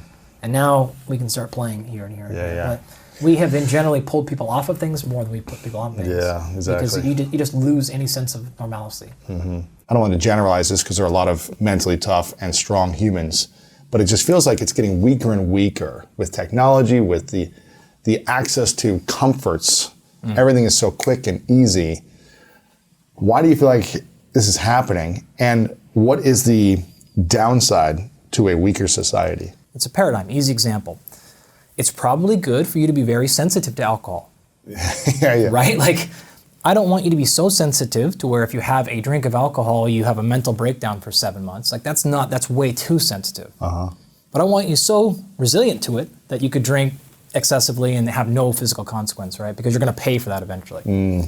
So that's something we probably want to be generally sensitive to. Sure. Generally resilient is probably something to like even carbon dioxide buildup. So what you don't realize, and we could go into metabolism a little bit if you want, but every time you take a breath in, you're breathing in oxygen, O2. When you exhale, you're breathing out CO2. So the difference is you've added a carbon. Where does that carbon come from? Your fat and your carbohydrates that are stored in your body, which are your two primary ways in which you derive cellular energy, are just big long chains of carbon. In fact, that's why we call it a carbohydrate. So when you breathe, you're breathing out fat. Or carbon, or carbohydrate. It's just a carbon. It doesn't matter. So whether you're getting your fuel from this carbon that's been hydrated, that's all carbohydrates are. One molecule of carbon plus one molecule of water. Well, fat is typically in this what we call triglyceride form. So it has these 3 carbon backbones and it has 1, 2, 3 long chains of carbons. So either way, you're talking about a 40 carbon molecule or a 6 carbon molecule. Okay. It's being metabolized in the cell in either direction. One's going to go through the mitochondria initially. One's going to go in the cytoplasm and then through the mitochondria, but either way, they're going to end in the mitochondria. They're going to come out as carbon. That carbon's going to be attached to oxygen. The mitochondria is in the entire body, or is it mostly in the brain? Mostly muscle. Mostly in the muscle, not in the brain. It's going to be a lot up there, but you have more muscle than you have brain. Gotcha. So total volume-wise, it's going to be a lot. Yeah. So you're going to, however you're metabolizing energy from any of your system, it's going to be accessing and kicking out carbon dioxide. When that level rises in your system, that's going to cross up in your brain. You have various receptors throughout your body that are going to tell you we've got a rise in carbon dioxide. The thing that drives your ventilation, the sensation to breathe, it's not actually running low on oxygen. It's running high in CO2. So this is why carbon monoxide kills you, right? Because carbon monoxide will competitively bind to oxygen. So oxygen levels get low. Okay. But you don't sense that your oxygen's low, so you don't have any idea, and then you just fall dead. You pass out, or you're gone. Oh, wow. Because there's no elevation in CO2. Interesting. So this is why we have to put smells and things like that in various gases so that you can have some So you signal. know, hey, this isn't good, I gotta get out. Or you have to have a carbon monoxide monitor in your house, right? So point is, CO2 has a direct physical, psychological connection. This is a two-way street. It's what we call bidirectional. So an elevation or a change in, say, state or trait anxiety, so the amount, like you get something happened right now and you freaked out, bad text, real actual thing, it doesn't matter. You will see an acute change in CO2 levels. So if I think a thought, experience something that frightens me or gives me stress or anxiety, watch a scary movie, whatever it might be, your girlfriend reaches out to you about something and you feel stressed, what happens to the body when you feel that in a moment? You're going to get an immediate change in catecholamine status. What is that? So you're going to see adrenaline, you're going to see epinephrine, which is same basic word. You're going to see norepinephrine, cortisol, all these things, this stress response is going to happen instantaneously. From that, you're going to see a physiological response. So you're going to see a change in heart rate, you're going to see a change in ventilation, you'll see a change in dilation of your eyes and focus. You'll tend to see actually change in vision because you're going to want to narrow in what's the danger, what's the threat. So you have a whole host of physiological responses that are coming from a psychological stress. And it goes both ways. So a physical stress can also then cause a state of psychological awareness. So you can give yourself psychological anxiety from a change in physiology. Exercise. Right. CO2 starts to rise. Oh my gosh, you can't focus. You're not making good decisions. Your vision changes. Everything happens in this bidirectional way. Interesting. So with CO2, and we've seen this in our lab, if someone is very tolerant and resistant, which is where we started this question at, to elevations in CO2. Meaning that they can push themselves longer distances when training, they can have high heart rate. It's simpler than that. What is it? Yeah, it's simply, say that bad thing happened psychologically. You get this rise in CO2. If you're tolerant to that CO2, you can go, okay, I'm good here. Heart rate came up a little bit, not much. You can assess the situation, you can be more neutral as opposed to up and down. And that would be a psychological or cognitive thing, but there's also just physiological. Your heart rate won't go up as much. And you're, okay, we're good here. We're fine, right? You're not going to make any emotional decisions. You're not going to make any physical actions. You're not going to change your ventilation strategy. You're resilient to it, right? Someone who is sensitive to it has the smallest little thing come in, and they're gone, right? The wreck. These are the people who are, oh, if I don't have my coffee in the morning, like, don't talk to me. This horribleness, right? Like we call these people precious. You should be more you should be more resilient to daily stressors. Yeah. But you should be fairly sensitive to things like, I feel like I'm not drinking enough water today. I want a lot of sensitivity there because now you can quickly recognize change of behavior and pattern. But some stressors we want you to be resilient towards. I want you to be resilient towards running 20 miles. Yeah. Right? 26.2, but it's counted. But I want you to be sensitive to going, hey, my heart rate's a little bit higher last time that I ran this pace because now I don't need as much tech to give me feedback because that's one of the problems with the tech, especially training and physiology-based technologies, is they're outsourcing your own endogenous awareness. The heart rate monitor or something else. Totally, right? And this is what our entire Unplugged book was about. It's not that training tech is bad. Obviously, I use it with every professional athlete I work with.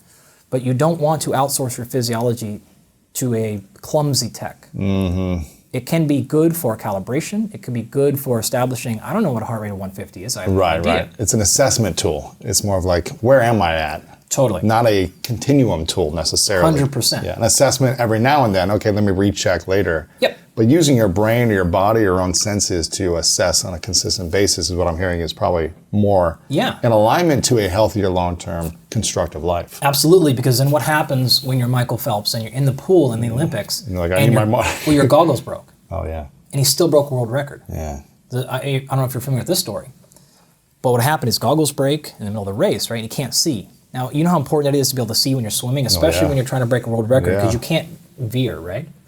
He finished it, and the story goes, his coach had actually made him practice without his goggles in case something like this happened. To prepare for it, So he learned how many strokes it takes, he learned how far he's traveling, and he could just count, and then he knew when to reach. It's amazing, isn't it?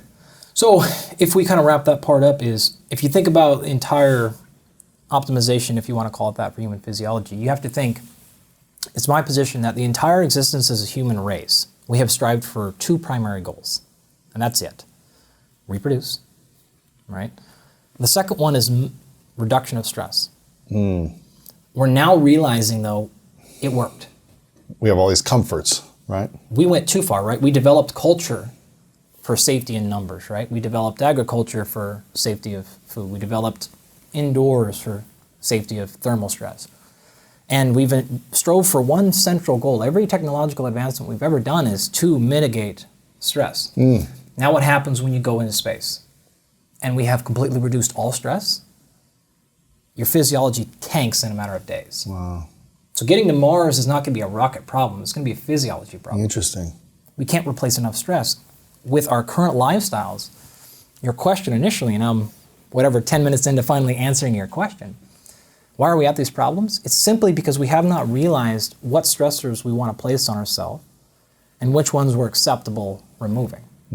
We've just removed all as fast as we can. So if you want to take this from a lifestyle, if you want to take this from a happiness, if you want to take this from a movement or nutrition, any of these ones, it's going to work. Yeah. We have to have a better understanding of what are we trying to go after. So we have to come back and now artificially engage in weird stress, like exercise. Yeah. Because it feels like, I think I can speak for most of the human race. And correct me if I'm wrong here.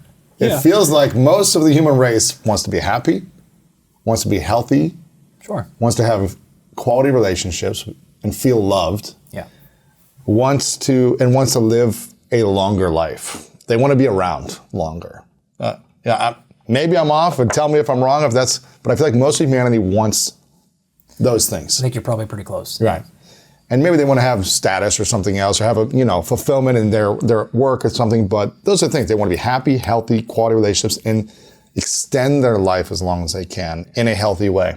Is it better to do that, to live in complete comfort, or what types of stresses do we need to be putting ourselves to also have all those things and extend our life as long as we can? Or if we're living in complete comfort, will we die earlier? Yeah, clearly. There's no doubt, right? So you're going to... And when it's too much stress, like you're actually going to die earlier because you're stressing yourself too much. This is what we do. This is the entire point of everything I do with a professional athlete, right? We're trying to assess what we'll call hidden stressors, visible stressors. We're going to match that with a recovery capacity, right? If you outkick your coverage, in other words, your hidden or visible stressors are higher than your recovery capacity, you're going to block adaptation. Okay. Right? Now, if I can move the lever on increasing your recovery capacity, or I can reduce total stress load, fine. Well, the backside of that coin is the only way we get adaptation is through stress. So reduction of stress is not optimization. What's adaptation? Any change. Okay. Any change. The only way we grow is through stress. Or shrink. Interesting. Okay. Either way, right? It's going to have to be some stressor. It's inertia. If I throw a ball in space, it will continue at the same speed for forever because there's no external stress.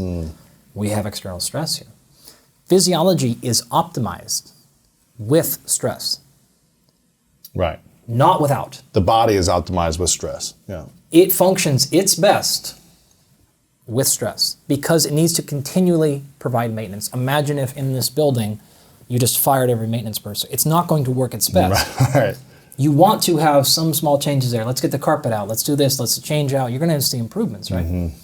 Take the trash out, everything, yeah. Totally, yeah. Right, that's like a figurative and a quite literal example. So another paradigm that's important to think about is what we'll call optimization versus adaptation. Okay. So just like I had and you're going to see this a lot, by the way, like I love to have kind of numbers and systems. Every choice you're making in your day is moving you more towards optimization or adaptation. Now, what the key is understanding when we want to hedge for one versus the other. And I can give you some examples. If you had, like, say you spent some time and you figured out what your optimal morning routine is. Yeah. Awesome. I want people to do that. That's fantastic. Huge believer in understanding what makes you feel incredible. However, that's pushing towards optimization, right? So you're going to not do work. You're going to lose time in your day. You're going to do all these things that are going to come at an expense, and you're going to feel great that day. The downside of that optimization is you're blocking adaptation, right? Because you're no longer getting better at dealing with a suboptimal day. Fine. So when you say, okay, look, I've got a very important meeting, I've got a game today, I've got something to do, I want you to know exactly what it takes for you to feel fantastic. Starting 24 hours or more out. Let's get on this thing, let's get on this sleep, let's get everything dialed. I'm going to feel great tomorrow. Yes. If you try to practice that every single day, you're going to become incredibly sensitive, which means if something's off. Anything is off, you just tank. Oh, interesting. So you have the optimal routine, but if your alarm clock goes off too soon, or you get a phone call, or something happens and you wake up. Dog wakes you up in the middle of the night. Now the whole day is off, is what you're saying. The whole thing is screwed. Interesting. Because you became way too sensitive. So I want you to You became too reliant on it being perfect in a certain way. And we've seen this a lot with breathwork stuff, where people are just like, if I don't get my whole breathwork in, like I can't focus. If I don't have my nootropic and I don't have my full, like that's not, if you can't function without coffee. That's not good. And caffeine's fantastic. Yeah. That's a really bad position to be in because you're back to being precious now. Yeah. If anything happens, you're not resilient. I can't take you in the woods. We can't go hunting for 5 days because you're not going to be able to function, plug in your head. No. Yeah. We need to be able to survive in difficult situations.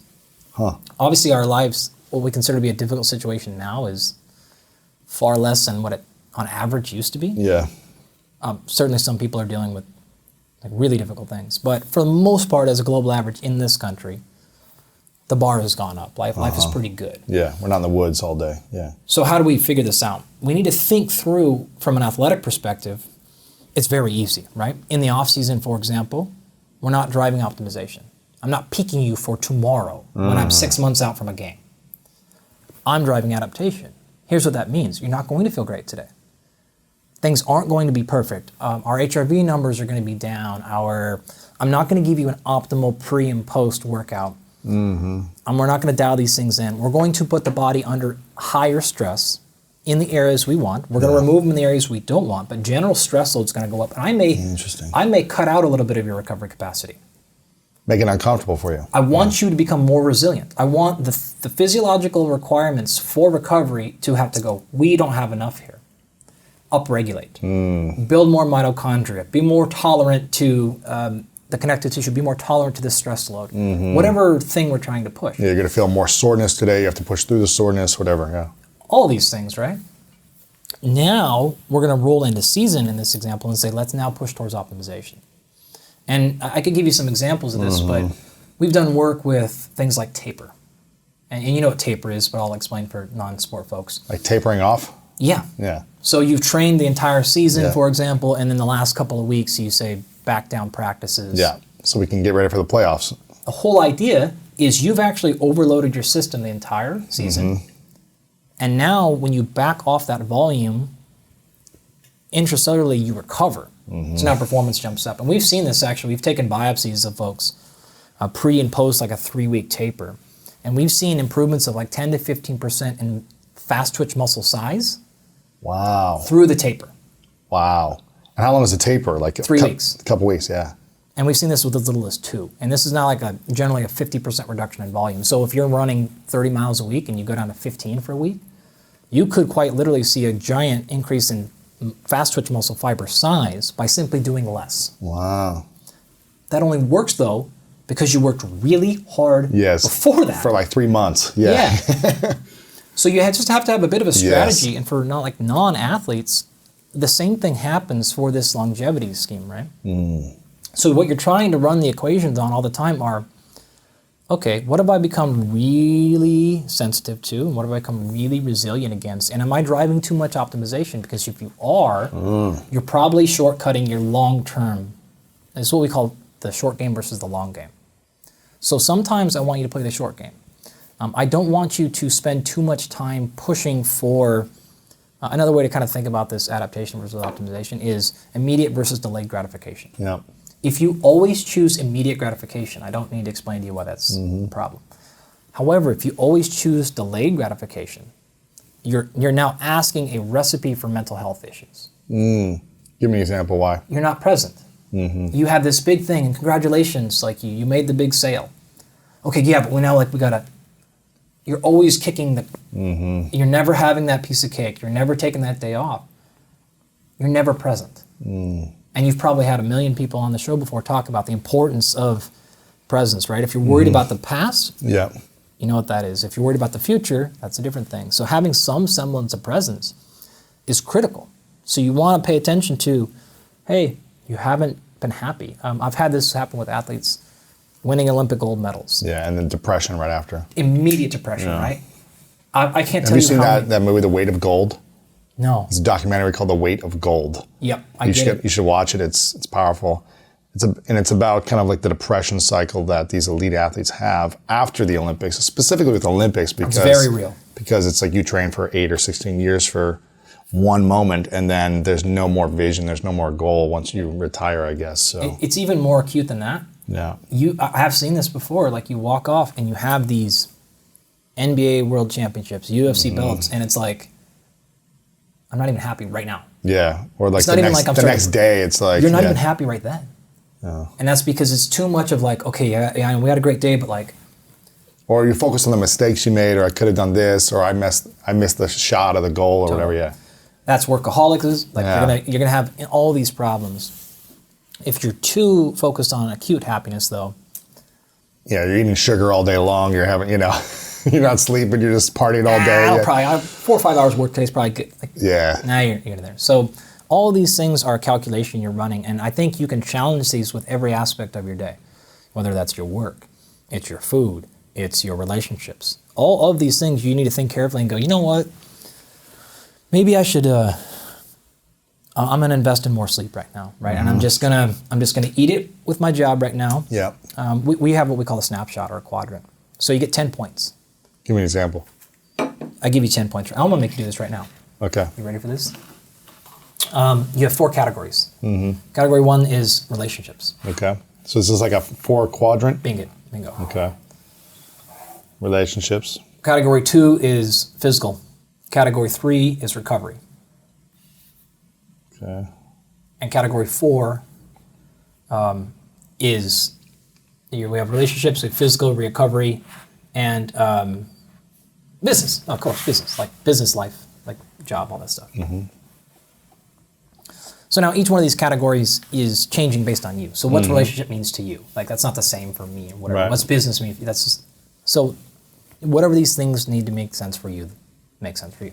And you get 10 points. Okay. So the question, and this is part of 1 our through initial 10. assessment. 1 through 10 total. So you got to tell me how many points you want to put in every category. You only have 10 total points. 10 total in points. each category or all? Total. Okay, so what's the points mean? Like, How much of your energy are you going to put into each one of these for the next, let's say, 8 weeks? And I like to do these in short seasons, right? So it could be a month, but I like 8 weeks better. So right now for the next 8 weeks, Louis, how many points are you going to put in your relationships? I mean, I feel like I put a lot in my relationships. I feel like I put a lot in all these, though. You get You only get 10. So if I give 9 your here, max. then I only get 0. Your 10 may be higher than my 10, right? But your 10 is still your max capacity. Sure. So I can only use 10 points in all total. So You wanna know what's gonna 3, happen? 3, 3, 4. And now what's that number? Oh, so 3, 3, 3, 1, right? It's like, Bingo. Here's the problem. So put them down. Let's start with recovery. I mean, it's like, it's hard. So how much are you doing for physical and mental recovery every single day? Relative to, let's start with business. Yeah. I mean, this is How much of your day is focused around business-related things? You're saying like there's 24 hours in a day. How much of your energy, your goes into overall, this. it's not like time per se, it's Gotcha. like how much does it take from your soul? I feel like this is probably a 4. 4, great. So now we got 6 points left across the next 3 categories. How much is your physical training, your exercise, your breath work, and your This is probably mobility? a 2, 1.5. Can I do that or no? 0.5s. Okay, I'll do a 2. All right, so now you got how much are you putting into your relationships? This could be family, this could is be probably- even your people you work with and building. This is probably a 3 and then a 1, right? All right, cool, fine. So here's what I'd say. There's nothing wrong. Your split is your split. Yeah. Here's what I'd say is that split matching your current goals? Well, I mean. And here's the thing. Yeah. Physical to recovery can never be higher than a 2-to-1 ratio. So you can't have a 4 in physical training and a 1 in recovery. Not So gonna this is make it. perfect then. This is perfect. 2 to 1. If you don't want to make much progress in your physical training. Because you're Right, only but giving if I- 20%. Right. Well, I'm thinking about the time. Like, I spend an hour, 2 hours a day of my time towards physical training, nutrition, I guess. Yeah. But like, So that's up to you, right? So Right. what we're going to do then is we're going to take that and we're going to put that in front out here with the rest of your team. And you're going to put that on your cell phone, right? And every couple of whiles, we're going to check in and say, Lewis, you skipped your mobility again today. Are we really getting two here? Are we getting half as much time in your physical training as we are in your business? And the answer is no. You're not holding consistently against what you said. And this was our agreement. Right? You made this agreement to your boyfriend, or you made this to mom, whoever your coach is, right? So we're helping understand, and then we're going to do this again. And you may say, hey, look, right now, like we got this stuff moving business-wise. Yeah, right. So put more energy here as opposed to, It's just acknowledging it. And it's hugely helpful for the high performers because we want your family to see this too. And so when you go, hey, look, we're in the playoffs right now. I'm not going to have time for you. Dad's going 6 in physical, going 4 in recovery. Nothing, 0. I have athletes that do this. It's like they're 10 weeks out and they hug their family and okay, like Dad is going to see you in 10 weeks. Yeah. They're not moving out, but like they're focused. They know emotionally I'm going to try to be here, but it's just not going to be there. And if there's a question of like, can you go to Tommy's practice versus go see you're going to, that choice is made. Right. And we're just going to hold you consistent to that choice. And it's very helpful for understanding where we're going to go. However, the final key here is once you've hit that mark, we have to reassess. And we have to go, look, you can't just have a permanent 6 on business. No. It's not, you're going Well, this is what I love. Right? I love looking at life in seasons, just from like sports. As an athlete, it's like you can never have a season nonstop forever. There's always an end to a season, and then there's the postseason, or the off season, whatever you want to call it, and then there's a preseason, and then there's a season, and then there's the playoffs. So it's like that end of the season, you got to give yourself a date when the end will 100%. be, so you can reassess and say, is this working for me? Do I still want to be doing this? Do I want to try something new in my life? And create a new vision for the next season of your life, which I think is valuable. I couldn't agree more, because if not, you end up getting this, and this, like, by the way, this is the most common split. Yeah. By like 80% of people are going to put this on their first try. Exactly that. Yeah. I probably should have done like a magic trick before. Yeah. So let me guess, he's going to go 4, 3, 2, 1. It's everyone, right? If you run that the rest of your life, you're just going to continue to move at a very slow rate. You have to come and go, okay, you know what? Look, we did spend the next 6 months. We built this company. We got this project. Yeah, because it takes momentum to build something and launch something. It's going to take more effort and time on one thing. But then you got to focus back on your body. And the goal would be hopefully to have things kind of balanced after you launch things, right? No, not really. I don't think, because if you end up having an equal balance of everything, you get very little done. I actually like sprints. Totally. I haven't slept, and we went nuts for 2 months, whatever the thing is. I'm going to go full recovery.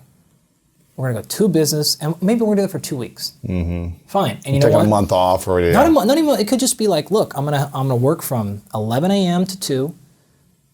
I'll work 3 hours a day, whatever the case is, and it's just not going to get done. We're going to lose that sale. We're going to money's going to come down 20%. Fine, but I have to repay back this physical debt. I have to pay this emotional debt back. I got to spend time with my relationship debt. I haven't called my mom yet back. Like I'm going to hate myself all these things are true. You just have to now invest and go, because I know you have to just do the 100-hour work week sometimes. Yeah.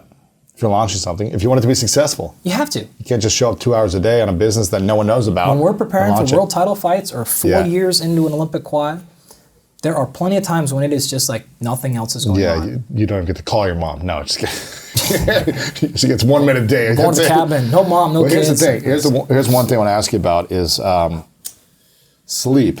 One of the things that I've heard from a lot of the sleep scientists and doctors out there, from Dr. Matthew Walker to Huberman to Sean Stevenson, who studied a lot about this as well, is that you can't pay off sleep debt, is what I've heard. Like if you're 2 hours behind on sleep, what you should be getting, the brain just functions slower from what I've been told by scientists. And if you keep doing 2 hours less every day, or you only get 4 hours or 5 hours of sleep, like the body is not going to be able to recover. You're going to be slower thinking based on the studies that they've done. So what have you seen where if people are lacking sleep, are able to still be focused and recover? And can you pay off that debt if you miss a few hours every week? For years, can your body actually recover? It's a bit of a pedantic argument. Okay. My general response is, I like the message of, no, I'll just sleep when I'm I hate that idea. No, sleeping I'm dead, yeah. No. Like, you're going to be dead. You're going to die sooner. It's no good, right? So as a general thing, I think it's a good message to put, like, hey, you need to invest in your physical health, and sleep is a huge cornerstone to that. Having said that, I think people, and these are not Matthew Walker's words, by the way, it's just what people have interpreted, as Sim was saying. There is some confusion on what sleep debt is and is not. So if you missed 2 hours of sleep last night, that's not 2 hours, well, you can't travel back in time. Yeah. So yes, technically you'll never recover those 2 hours. Like, literally not going to happen. Totally get it. But don't think because you've not slept 2 hours tonight that you'll never recover some physical state ever possible again. That's not sleep debt. What he's saying is you can't sleep 3 hours a night during the week and then sleep 15 on the weekends and think that's equal. That's a bad idea. So I would absolutely agree with the idea of sleep debt like that is something you want to avoid. I would also agree that if you want to perform cognitively and physically at your highest level, sleep should be a major core. I would probably argue the top. That's why I've spent so much time in that area. So I'm a huge proponent of that. I'm a big believer in it. Now, having said that, I deal with athletes that are, take a Major League Baseball player. We're going to go into different time zones. Right. Every 3 or 4 days. Yeah, it's right? tough. We have to deal with this problem. And so we have to come up with solutions for that, and we do. You can recover. Yeah. Like, there's no question. You can come back to baseline. It's a question of this. Think about, your body tends to like spikes versus slow ramps. So what I mean by that is a huge insult physiologically matched with an equal amount of recovery tends to lead to positive adaptations. A tiny bit of stress. When you mean an insult, a huge insult, meaning like, okay, I'm going to the gym, I'm hitting it hard for a couple hours, I'm going to tear the muscles to a certain point. Yeah, there's actually not much muscle tearing there, but you get the idea. Be sore. Yeah, I'm going to be sore. I'm going to be in pain, right? Okay. And then I'm going to go to fatigue, whatever it is. And so you're saying a big insult in the body. Yeah. Stress. A totally important point that you don't care about. I promise I won't lose the message here. Yes. You do not need to get sore for a quality workout at all. For a quality workout. For have a productive exercise session, soreness is a terrible metric of productivity. We can come back to that if you want, but I don't want to lose what you're really trying to get at, because that was just a kind of example you were saying, so I understand. So we can flag that and come back if you want. But yes, in theory, whether this is a food insult, whether this is a sleep insult, whether this is a hormonal, it is a thermal stress, this is why things like cold, hot, yeah. They are big, whole cow. We're going to see a change in ventilation. We're going to see an endocrine response, which is hormone release, right? We're going to see all these physiological changes. This is what we're after. We want that. You match it with an equal amount of rigor recovery. Sleep, rest. Done, right? You get in a cold bath, 30-degree water.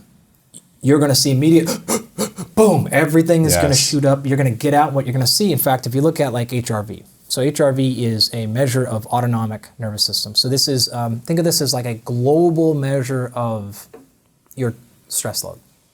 Okay? Now there's the parasympathetic side of the equation, which is kind of like chill, and then sympathetic, which is like fight or flight.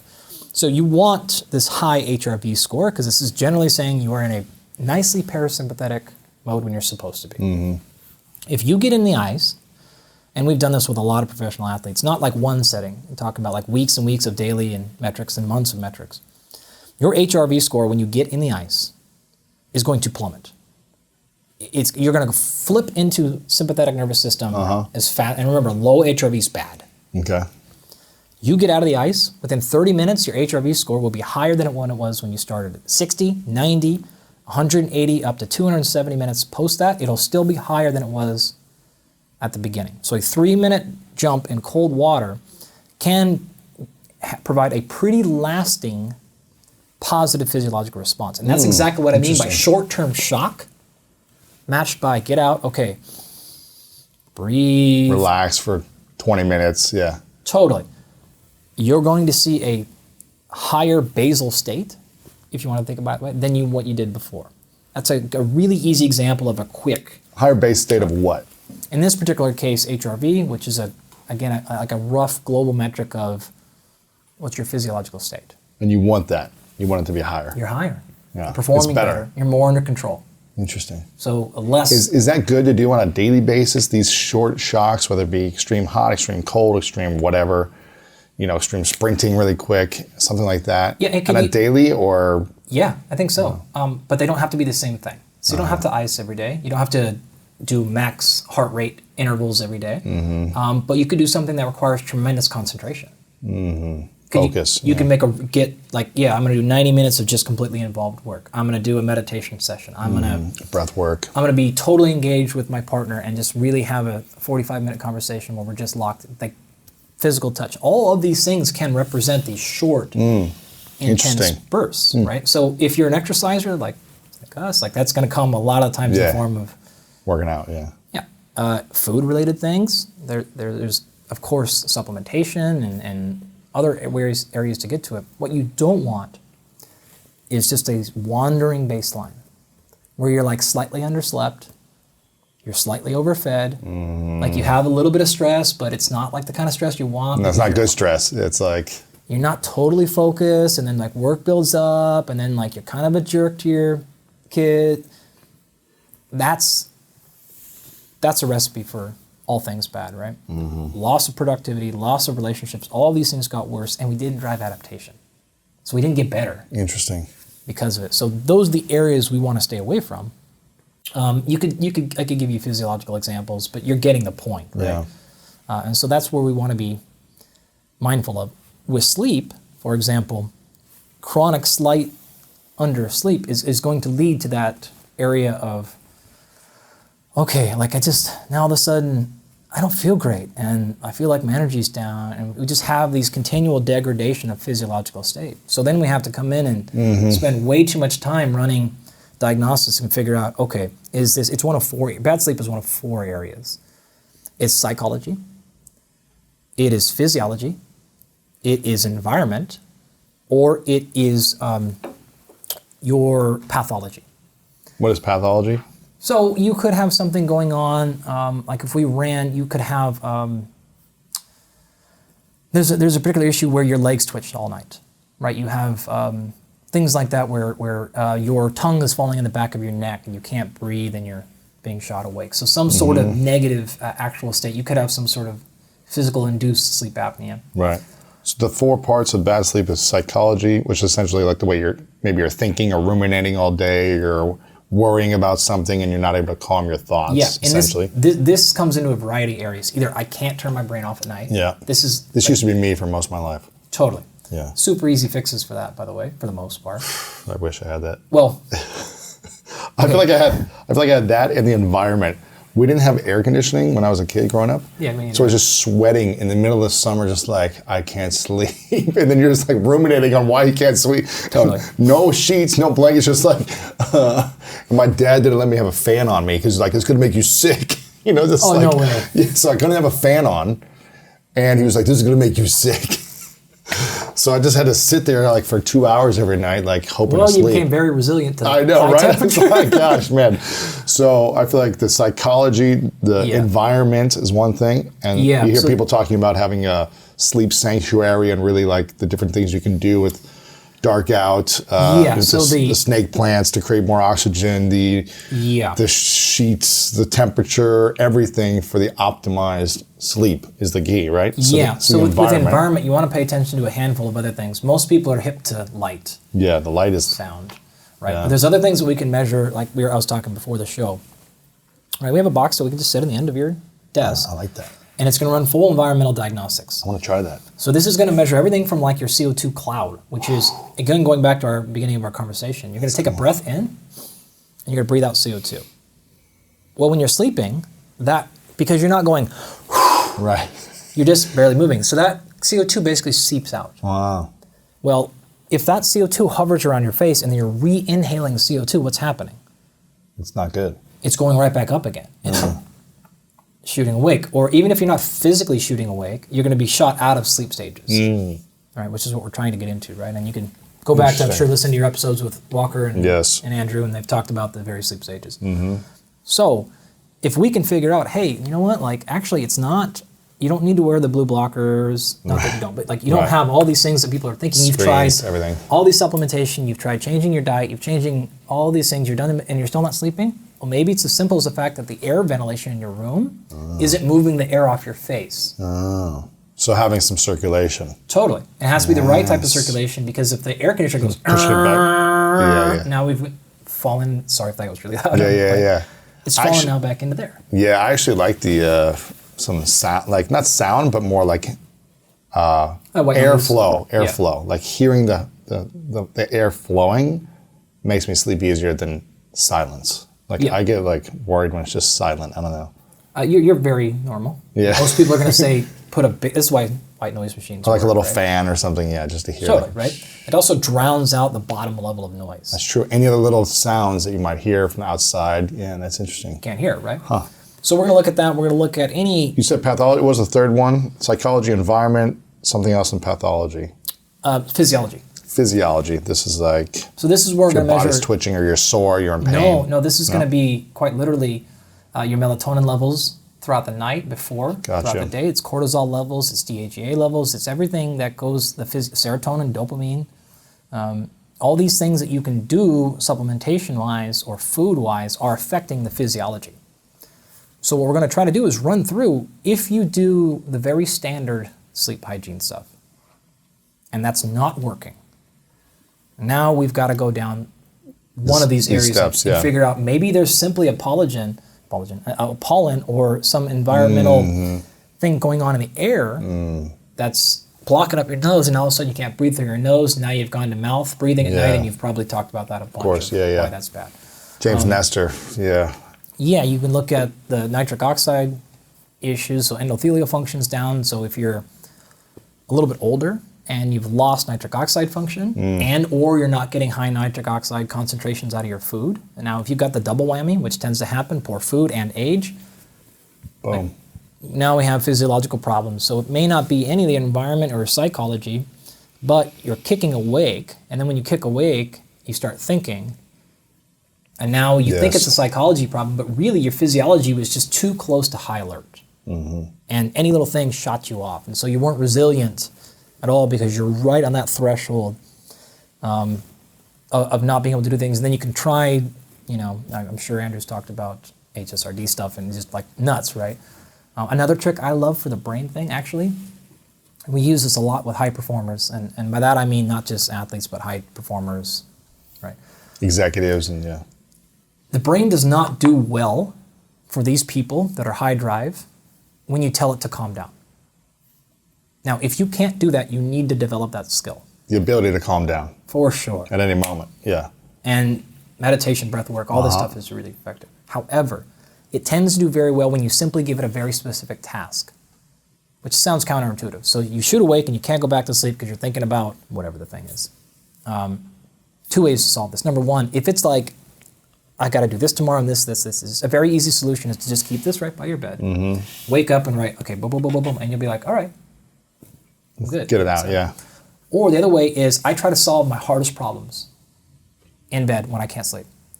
I specifically, not my emotionally difficult ones, but my hardest, what I call wonders. Thought like, I haven't really thought through this concept of optimization. Like, how would this, and I'm thinking really hard on something. How am I going to write, what do those data mean? Like, gone. Because you've fall asleep. You've state changed. You've given the brain a task, and then it goes, whoa, like, this is not what we're doing right now. Really interesting. And you just go out. Oh. So mindfulness is my number one. Try to just zen back out. Mm-hmm.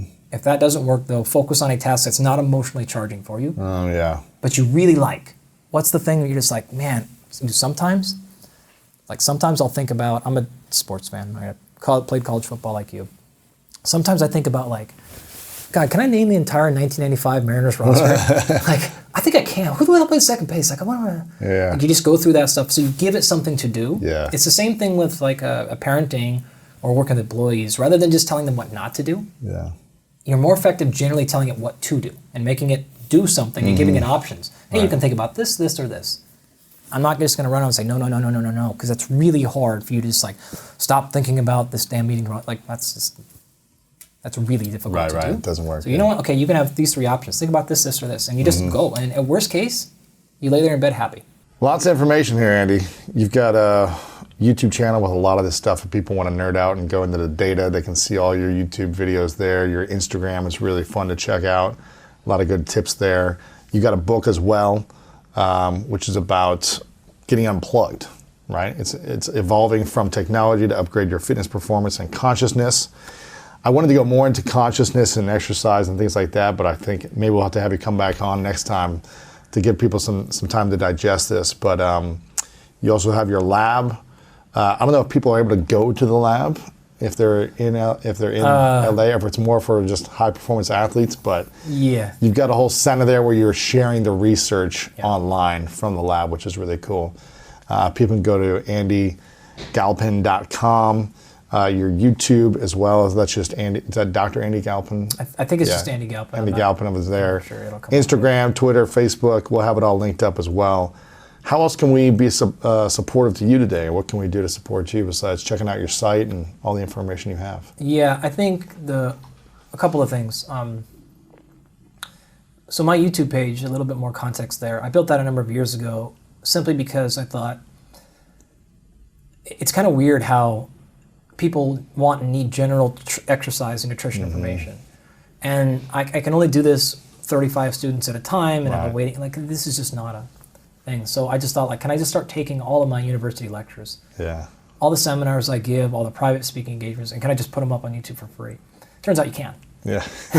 So that's all it is. So you can take any of my graduate level courses in strength and conditioning, nutrition, all these things, or some of the more advanced talks I give. Like, I just put them up there in 5, 25, and 55-minute physiology ones. That's just all I just pay out of that. I don't have like I don't have a company or anything that does that. So that is a Patreon model. Cool. So if anyone wants to support that, I take that money, and I have an intern, actually, a student, and he's like, I know how to produce videos, and I know how to post to YouTube. And, there you go. And we're actually trying to up the ante on that quite a bit to make them way more user-friendly and stuff, and provide notes and all that stuff. So that's probably the easiest way. If you're more of the high-ticket person and you're interested in supporting research, we are, our lab is a nonprofit, so we can get a nice kickback on lab donations. So that's great, man. That's always that's something you need, more resources. Yeah, we don't fund this type of research is not fundable. Yeah, we're not making drugs, and we're not. Yeah, exactly. Things, so they can go to your website and learn more about that, right? Or they can donate. Yes. I don't have any of that stuff up there now. You'll put it up there after this talk. And then that'll have links to our other programs. So the Absolute Rest program from the Sleep Tech. I'll make sure that gets up on the website. Absolute Rest, yep. Our Rapid Health Optimization program, which is the executive program. So if you want kind of the athlete thing, and then you want someone to take you through the training and stress reduction or breathing, whatever it is we find. So Rapid Health Optimization program. And then if you are more the athlete type, that we have our biomolecular athlete. That's that side of the equation. Interesting. So we can run all those labs and everything and get you your complete biomolecular blueprint, and then provide solutions. Oh, that's cool. So you can run labs for people. We can. That's cool. I love it. It's not a high throughput thing. Yeah. There's a waiting list. But, sure. Sign up for that waiting list. Depends on how are you up. Sometimes people get to skip that line. I know. I can skip that line. Yeah. We had a couple just jump in. I'm like, well, you're the number one player in the world in multiple major American sports. So nice. Yeah. They got to jump the line. They'll get there tomorrow. Yeah, no offense. But they got to jump. I love this, Andy. A couple final questions for you. We'll wrap things up. This is called the 3 truths. Imagine it's your last day on Earth many years away. You get to live as long as you want to live, and you accomplish all your dreams. But for whatever reason, you got to take all of your information with you, or it's no longer around. All your content, your work, your books, your videos, it's gone for whatever reason. But you have 3 lessons you get to share with the world, 3 truths that you would leave behind from all of your life experience, knowledge, research, whatever it might be, as profound or simple as the truths might be. What would you say are those 3 truths for you? Wow, that's an interesting one. Number 1 would be, I'm just going to steal this. I just think I'm going to say ownership. I'm a huge, huge proponent of that. I don't think I need to explain that more. You know what I mean. Your listeners have probably heard people talk about that. Number 2, I'll say, I'll just keep it one word: perspective. Mm-hmm. And what I mean by that is, truth is not as common as you think. We live in gradients. Mm-hmm. And what seems to be completely true for you may not be completely true for somebody else because of their perspective. Right. And we need to understand that science is not a thing that produces proof. It's very difficult, borderline impossible to prove. Right. All we do is play on levels of certainty. If you go back to any parts of our conversation, there are some of those things where I would say I have tremendous certainty on. You need water to perform very well, right? And you need an X amount of water. I'm pretty certain about that. Other things we've talked about, I start to lose. I may still be like, yeah, this is true, but I have less certainty, and I'm willing to entertain ideas that are moving. Mm-hmm. I'm probably not willing to entertain an idea that you don't need water. Right. Yeah. There would have to be tremendous evidence for me to even not swipe right by your post. Right. Like, I'm not listening. I'm not listening or reading a post about how all you need to eat is liver. The burden of proof there is so extraordinary. Like, maybe I'm wrong about that in 10 years. I'll see, but most likely I'm not. Because so many of those things come, and you're most likely to be right most times up here. But then there's some things where I'm like, Yeah. So perspective is key. Yeah. You have to understand where you're at on that spectrum. Mm-hmm. The last one would be, I'll call it intentionality. Okay. And what I mean by that is, and this is part of the stuff we got to at the end of my book, that we talked about, are you pushing towards adaptability or pushing towards optimization? Most people don't even realize that every action you're doing is moving you in one of these directions. So if you can just zoom back a little bit and start to think through, I'm going to change this one. Okay, I'm going to explain this better. I'm going to call this first principles. First principles? First principles. Are you familiar with first principles thinking? No. Okay. I'm surprised. It's a very common thing in the business leader space. So first principles is a line of thinking that suggests go back to the very foundational beginning, go all the way to the bottom to where there is no more assumptions. And you just simply work your way up. Uh-huh. Anytime you see an assumption, you stop and you confirm your case is in fact true there. And this works so well for managing relationships. You can already see the application there, right? Like, where are we going to go down to? What fundamental truth do we agree upon? Let's go back, wherever that is. If that's a very bottom level, we're going to agree upon that truth. And we're just going to go to the next level. Do we agree here? Yes. And you're just going to walk up until you find a place of like, and you'll be so shocked with how many assumptions are baked in to things you're just assuming. So questioning those assumptions and going back, and it works for relationship stuff, it works for nutrition, it works for, should I be doing this today? It works for, do I really have to go see this person? Do I really have to? Just come back to first principles. Where's the fundamental thing that we agree upon? And then where is the assumption breaking down? And you'll just be shocked. Like, I didn't realize, I assumed. Right. You were willing to put your career in front of your wife. Right. You weren't. Okay, like this is, now I see why you're mad that I gave you this recommendation, because I thought here, you didn't. We missed. So go back to the very first principles, and when you're solving problems, whether it's with your company, or it's physiology, or new tech, or whatever it is, just start there and walk up. This is Elon Musk, right? Everyone said you can't make batteries, blah, blah, blah. He's going back to being, okay, what do we assume? Right. You're assuming we can't make batteries cheap. Why? Well, you can't. Why? Can't. Why? Right. Oh, here we got an opportunity, right? That's all if you could, how would you do it? Yeah. Totally, right? This is, I could give you examples of scientists in our field who you think things are just like, they're in our textbooks, and I've taught. I give you so many examples of things I've taught over the years, and I'm like, oh, I just assumed that was, it's in the book, right? Yeah. And then somebody came along and said, well, where's that paper? Questioning the assumption. Well, where's the paper? Where's the first paper? And you go back and you're like, actually, this was shown one time, 1970, in 6 people. And then it just like, that totally changed the way we train muscle hypertrophy.